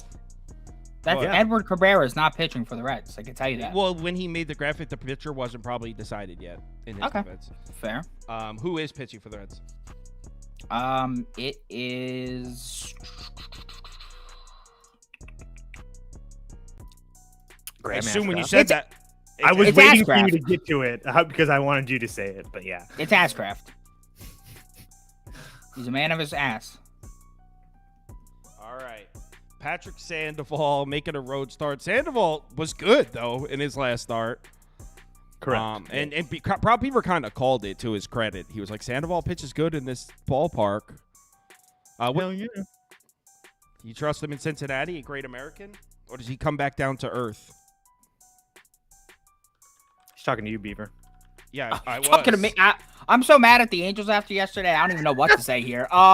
This is one of the games that I kind of just breezed by me. I don't really have a strong read here. The Angels definitely have been doing a bit better against righties lately, but Ashcraft, I feel like he's a box of chocolates. You never know what you're going to get. And then the Reds, they were doing pretty good against lefties, but all of a sudden, Tyler Anderson's scrub ass comes into Cincy yesterday and absolutely deals.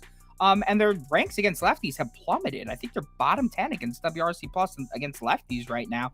So I don't really feel passionate about this game either way. So pass. This guy in the comments said, "I'm taking a date to the to the Reds game tonight. I hope I perform better than Ashcraft does." Toast, do you trust Ashcraft to pitch here? Yeah, I do. I'll be on the Reds here. Reds money line for me. That's what I'm thinking too. First and foremost, I understand that the Reds numbers against lefties aren't fantastic, but I do think that seeing lefties back to back does help them for sure. Mm-hmm. So that's a spot that I'm willing to accept that I think that they're going to be well. Not to mention the fact that this Angels team, man, it's just really hard. 2 runs their last 2 games. Before that, they had scored 18 runs their past 3 games. I just think that the Tampa Bay is that bad. I think that Rays team, when teams play them, how bad that bullpen is, they're going to put up a lot of big crooked numbers at times, and it's going to throw some teams' numbers off. And I think that's kind of what it is, because this Angels team looked absolutely horrific yesterday. It's really hard to look bad in Great America Ballpark, and they made it look pretty easy to look pretty bad. So Sandoval looked good his first start on the road against Tampa Bay, where he's had a lot of success there. He was shaky against Miami. He really wasn't good in Baltimore, where he went 1 2/3 innings, gave up 6 hits and 5 runs.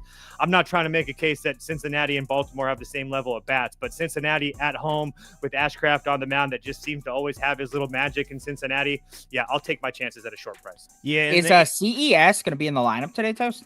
I don't know. He's sick, so it's a matter of if he's feeling well. He should be. It's not an injury thing, so if he feels fine, he'll be in. And that would get me more inclined to bet that. Yeah. Correct. I'm down with that too. I'm going to bet the Reds too, and I'm looking at the Angels bullpen situation, and it's not like they're completely rocked, but there's a lot of question marks here. There's going to be no Simber, Cisnero probably not, and then you guys got Louis Garcia and Matt Moore have both pitched 3 of the last 5.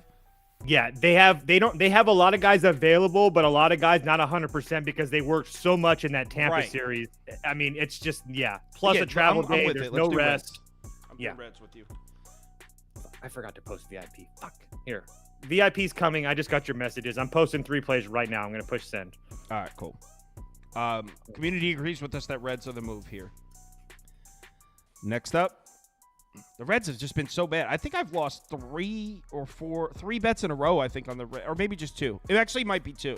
But I feel like I haven't had any success betting the Reds this year. Yeah, it's kind of been a mixed bag. I won't lie. So Cole Reagans is out. Oh, no, Cole Reagans is pitching. I'm sorry. Marsh. Yeah. By the way, do you guys want to apologize to Alec Marsh on the show? I do have to say, Alec Marsh, you're kind of impressing me with the lefty stuff. Obviously, the XFIP suggests that will definitely regress. I will not apologize. I said Marsh was going to deal, and I took Royals +5. No one in Royals first 5. No one cared. Did it cash, or did so they lucky. score all their runs? No, they afterwards? scored it. Yeah, they 1-0 after 5. Oh, okay, word, good. Baltimore had the bases, second, third, 1 out. I can't even get into that game. The fact that I didn't cash my Baltimore team total over 4.5 just absolutely blows my mind. Yeah, so I mean, for me, I'm looking at this game. I like Cole Reagans, but it's the Orioles on the road against a lefty. I mean, it's got to be Baltimore, right?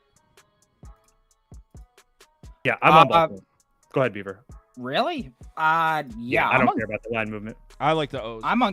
I'm on Casey here. What? Stop. Yeah, Bro, I'm not. Missed the train. The train was yesterday. Nope, the train still goes on. Where are they? You were saying it yesterday, Kyle. Where are they? They're at home. Cool. This team's awesome at home. The Royals are the now beloved... you want to accept that? No. You said it yesterday, Mr. Splits. Oh, they're at home. They're great now. The Royals are the beloved team that I praised in the offseason. It's time to back them at home blindly. I mean, the offense at home is now averaging 6.4 runners per game. Third in the MLB. They're yet to lose a home game thus far. They have their ace on the mound in Cole Reagans. Sure, the Orioles have been historically great at hitting lefties on the road their last 3 seasons, and we get them at home. But this season, they're just mediocre. And sure, they got the Sandoval, who literally couldn't find the strike zone that game to save his life, and DL Hall, who appears to be a punching bag for opponents thus far. But look at the 4 lefties they face sandwiched in between those. 23 innings, 1.16 ERA, 0.69 whip. In fact, the 2 lefties they faced on the road this season, Marco Gonzalez and Bailey Falter, they pitched 12 scoreless innings, allowing 2 combined hits. I know the Royals used some of their better arms out of the pen last night, but Zerper throws gas. He's available. Stratton only had 2 bad relief appearances. He's been pretty solid. And MacArthur's performed at a high level all season. He's rested too. I'd argue that Burns got a bit lucky his last time out against KC. He only allowed 2 runs despite allowing 9 hits. Could see that luck come back Casey's way now that they're at home where they've been much better producing. So I'm taking the plus money with KC. I could see if Baltimore took last night's game, but they got embarrassed. The Royals beat up on them last night. Baltimore bounces back with Corbin Burns on the mound, we had that trend that Baltimore actually couldn't hit lefties at home, but on the road they were one of the best in baseball. That's from last year. But, yeah, I think Baltimore gets the Reagans here, even though I like Reagans. But I'm on the O's at the short price. Toast, you're with me, right? Yep. I just can't. I can't back after what I saw yesterday. I feel like they're going to explode here today against Cole Reagans. So I could be wrong. We'll see what happens. But if Cole Reagans can blank them 2 times in a row in less than a month, so be it. But I'll take my chances with the rested bullpen behind Mr. Burns as well. Cool. Don't love it though. It's super public. We're split down the middle here. 44%, 44%. So community is dead split on this one. It's because the people respect the great city of Kansas City, Missouri. I'm not sure if that's accurate. And those bats. And to the home splits for the Royals. Royals 9-2 at home, 4-5 on the road. So they have played much, much better. Oh yeah. The Royals bats at home, definitely much better. You guys were all calling me ridiculous for saying that last night. I guess you've come around. But I like the Baltimore. I like Baltimore to get to Reagans. That's what I like. Also, the Orioles didn't even probably or failed to mention that the Orioles have the huge advantage in the second half of the game with the bullpen. Yes, they do. Okay. Eovaldi versus Charlie Morton. That first 5 under that we liked hit. I know. Yeah, dude. When you look at the final score, you would think, oh, that probably lost. No, I think it was 2-2 after 5 innings. Mm-hmm. Yeah, and then immediately in the 6th, the Rangers put up, I think, like 2 or 3 runs too. So that was beautiful. I'm so pissed I didn't have that on my ticket, but good on you for locking that in early. That was great. Yeah, that was sweet. I mean, quick glance. I know I didn't bet this one, and I didn't look at it. So I'm just saying, quick glance. Eovaldi at plus 130 against Charlie Morton seems like a pretty sound investment to me. But what do you guys think? Yeah, Texas first 5 all the way. Texas first all 5. the way here. First 5, okay. Yeah. Have you seen the Rangers bullpen? Jesus Christ. It's So terrifying. we're gonna limit this one to the first 5. I was just doing a bit of line reading here. Morton's outs line is at 15.5, slightly juiced to the under after throwing for 17 outs in 3 straight starts and 70% of his home starts going back to 2022. So that stands out to me. They obviously don't think he's going to go very deep in this game. And I'm sensing a bit of a slowdown with the Braves bats against starting righties. I mean, the last 4 starting righties to face the Braves now have combined for 21 innings, a 3 ERA, and a 1.19 WHIP. That was Max Meyer, who's definitely great. I'll give him that. He's been absurd this season. I could accept struggling there. But you got held in check by Arrighetti, Brown, and France. Let me remind you that all those guys enter their game with against Atlanta with their confidence at the floor, getting absolutely cranked in their previous starts, and they still held Atlanta to 2 or less runs through the first 5. Eovaldi's miles better than all those guys, and he himself is coming off a rough start at Houston, a team that historically owns him. This could be a nice buy low spot on Eovaldi. Let's not forget the guy looked incredible his first 3 starts, still 2-0-1 to the first 5 money line in his last 3 starts against the Braves as well. On the other side, we got Uncle Charlie, and I mean, at some point, is this guy's wheels going to fall off? He's age 40. He dealt in his first start of the year against the Chicago White Sox, the worst lineup in all of baseball. But look at his last 2 starts, 7.94 ERA, 1.6 home run per 9, 1.59 WHIP. Now, yes, that was against the Mets and the Marlins, but this is against the Rangers here. And yes, they did slow down against righties a bit, but they were able to break through against Maeda in that day game, 3 homers, 5 earned runs, 7 hits. And Morton has really struggled against lefties thus far. His WOBA is over 130 points higher. His K to BB percentage is 25% less. And his WHIP is 7 points higher, including his xFIP 3 points higher as well. Rangers start 5, if not 6 lefties daily. I refuse to back the Rangers dog shit pen, but I think there's a lot of value in the Rangers through the first 5. So at plus 115, plus 120, I'll take that. Yeah, I put up Rangers money line for me. It'd be Rangers or pass. I probably won't bet it though. But what Prop Beaver is saying, first 5 money line at plus 120, Eovaldi versus Charlie Morton. It seems like a pretty nice bet. Braves bat slowing down. Albies has been crushing righties too. Albies is a guy who's known better against lefties, but he's been their main threat against righties thus far, and he's out too. So he's been the best player on the team. Exactly. Well, Ozuna's been sick. Oh too. yeah, Ozuna. Yeah. Toast. Rangers first 5 money ride and Rangers team total over 3.5. Same thing as I did yesterday. I felt like I got robbed yesterday with my 3.5 team total for the Rangers. It is what it is. I'm going right back to the well today. So Rangers first 5 money line, Rangers team total over 3.5. All right, so you agree? All right, yeah. I mean, we all kind of feel the same. It seems like I just can't really add much more. So, yeah. Yep. Next game. The poll is 60%. Wow, 60% Braves. You guys are all down to fade. I guess the Rangers bullpen, but it's tough to back to Charlie Morton at an expensive price against Eovaldi. You guys a lefty heavy lineup too. They see. Yeah. I don't blame them. You're right. They see the Rangers bullpen. They see the Braves. They go, okay, frenzy time. Toast. Luis Castillo on the road in Coors Field. Fade. I mean, I can't really argue with that. Why don't we ask the Rockies whisperer? Shit, is this game taking place at night? Yeah, it is, right? Yeah. Is that I don't know. Is that important in the Rockies whisperer process? Well, the Mariners are night crawlers. You know that. Team can't hit during the day. Afraid of lefties during the day. Luis Castillo is not a mountain man. He likes to stay on flat ground, doesn't like the elevation, because when he goes to Colorado, he gets lit up. So why don't we do this? Why don't we do a little compromise of sorts? Okay. Why don't we just bet that over? Because Kyle Freeland's booty cheeks. He's worse at home. The Mariners at night against lefties, significantly better. Luis Castillo, as you said, not a mountain man, doesn't venture into mountains much, scared of the rocks. Okay. Why don't we fade his ass? Not a mountain man is wild analysis for a baseball game. I'm doing it. Just facts. Let's do the over. Spin facts here. I'm down. Yeah. I'm not scared. I'm taking it. Rocky's pen is trash too. I mean, the Mariners bats are ass, but hey, if there's if there's some arms you can beat up on, it's at night and you're facing that team, my lordy, let's get them going, Seattle. Yeah, and it's only 10 juice to the over a little bit. Okay, I'm down for that. Yeah, right. The Luis Castillo discount for what? Like I was originally looking Rockies team total over, but yeah, let's just play for runs everywhere. Let's go. Yeah, right. An over sweep. Like the Prop Beaver always says, the Mariners are a nocturnal lineup. They're afraid of the sun. Nocturnal. And every single time I'm like, that's the dumbest shit ever, and he keeps hitting with it. So And on top of that, the Mariners are actually better against lefties on the road at night. So this is literally the best spot. Over. All right, last game up. Pretty good timing, too. We got the first game starting in 15 minutes. So we got – I can't set the template up for two people. There we go. Toast. Waldron versus Barrios.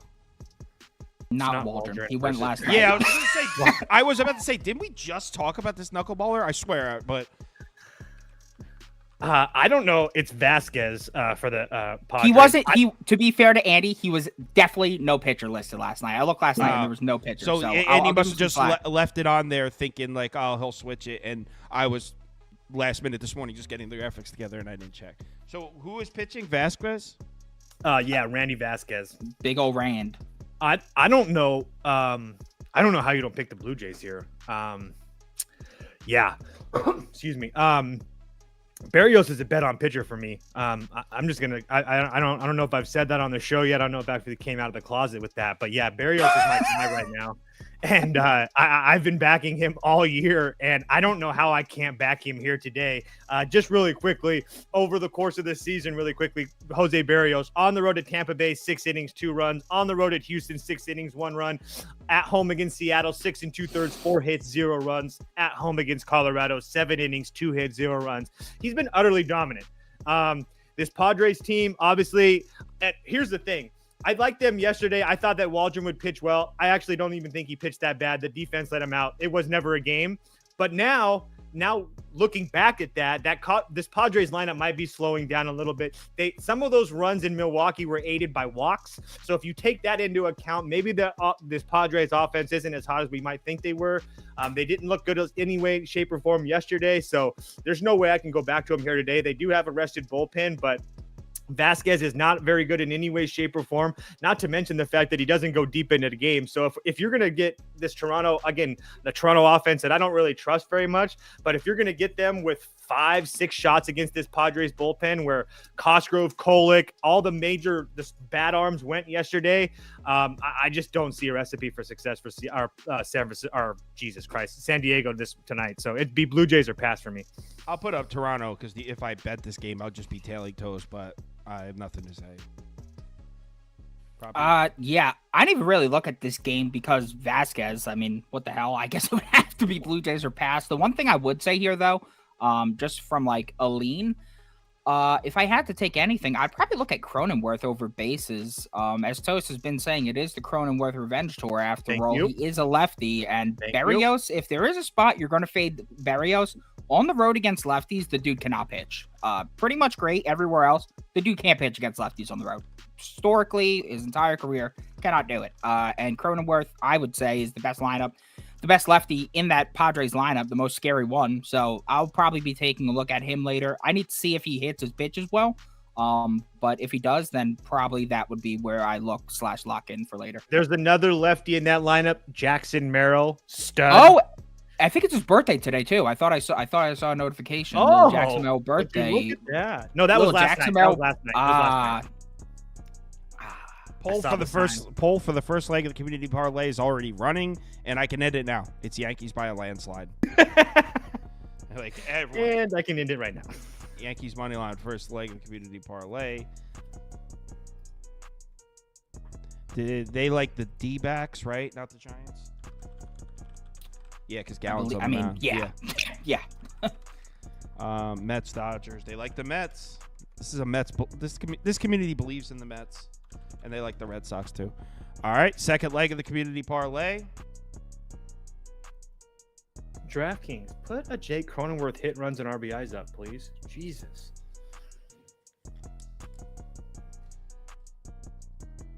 It's irritating. Hi, buddy. Good morning.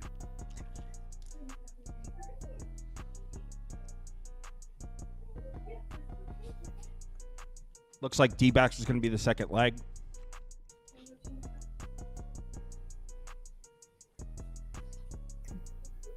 Five, 4. Yeah, it's D-backs pretty comfortably here.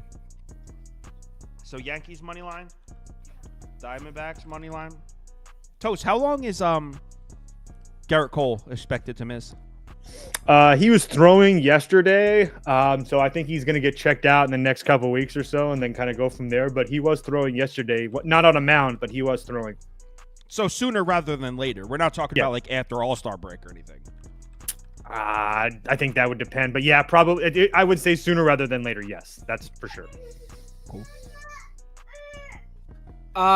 So I just want to address something real quick. When I went on Underdog to make the picks for today, they have Dakota Hudson listed as the starter for the Mariners game. If it's Dakota Hudson and not Kyle Freeland, I am not even remotely as interested in the over.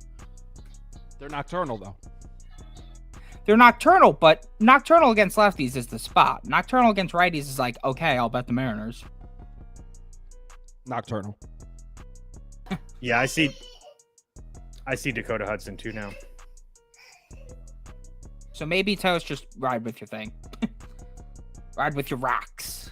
All right, 5. Oh, this one's close. So if it's between Phillies and Guardians. So if you like one of those, cast your votes because I'm ending the poll and it's close. 5, 4, 3, 2, 1, end poll. And it looks like it's Phillies.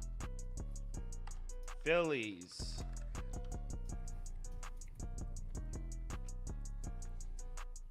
And we got... So they voted for the Braves. Braves. Mariners, Rockies. I'm assuming they voted Mariners. And Blue Jays. And then Guardians got a lot of votes. So Cleveland Guardians moneyline will get a second shot here. All right, what's the fourth leg of the community parlay?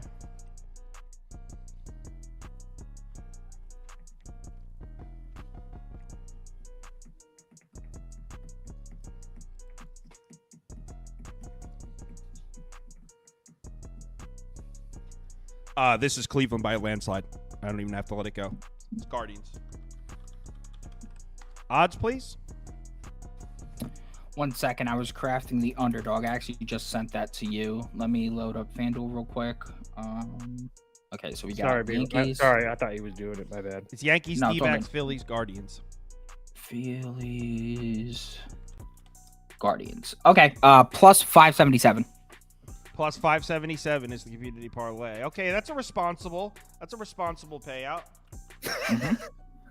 So community parlay, Yankees money line, D-backs money line, Phillies money line, Guardians money line plus 577. Now let's get to Prop Beaver's Underdog, and then let's get the hell out of here and enjoy our Saturday. Did it hit yesterday? I don't even look. No. I didn't look. I didn't look, but I know it didn't because the way I always know it hits is people start commenting. I start getting notifications on my phone. So go ahead. Lodolo dealt. So now, I have Gavin Stone lower than fantasy points here. Not only do I think the Mets can knock him out of the game early, but I think they're going to score some runs here. So that's what I went with there. Wheeler under 1.5 earned runs. Just going to play that system against the White Sox, honestly, until they prove otherwise. Hitting conditions are poor today as well. The lefties and the Sox bats are pretty weak. So I'm going with lower there. Going with lower on Charlie Morton because they're showing us that he's not planning to go that many outs in this game. And if the Rangers bats do hit him up, not going to score many fantasy points that way. And then I went with Cronenworth over 6.5 fantasy points because he is a lefty. Barrios is on the road. That is his worst spot. I think Cronenworth could get to him here. So that's what I went with for today's slate. If you don't have an Underdog Fantasy account, it's available in any state highlighted in this map. So if you're in one of the states highlighted in yellow, head over to Underdog Fantasy, the website, or download the app. When you make your account, make sure you use the promo code BET, B-E-T. That'll get you a $100 deposit bonus match. So you deposit $100, they will give you a free $100 to play with. Everyone, have a great day. I'm posting my top bets on Kyle. My NBA top bets are already up, but I just played the game straight. No like secret bets on there today. And I'm going to post my MLB bets that I'm actually placing on KyleKirms.com right now before I even go take a piss. I'm doing it. So I'm doing it literally right now. Everyone, remember to bet responsibly tonight. Let's have ourselves a great weekend. Yeah, I'm going to try. I would like to come back. Let's do this tomorrow. Down. Yeah, I'm down. Same time, same place. Later.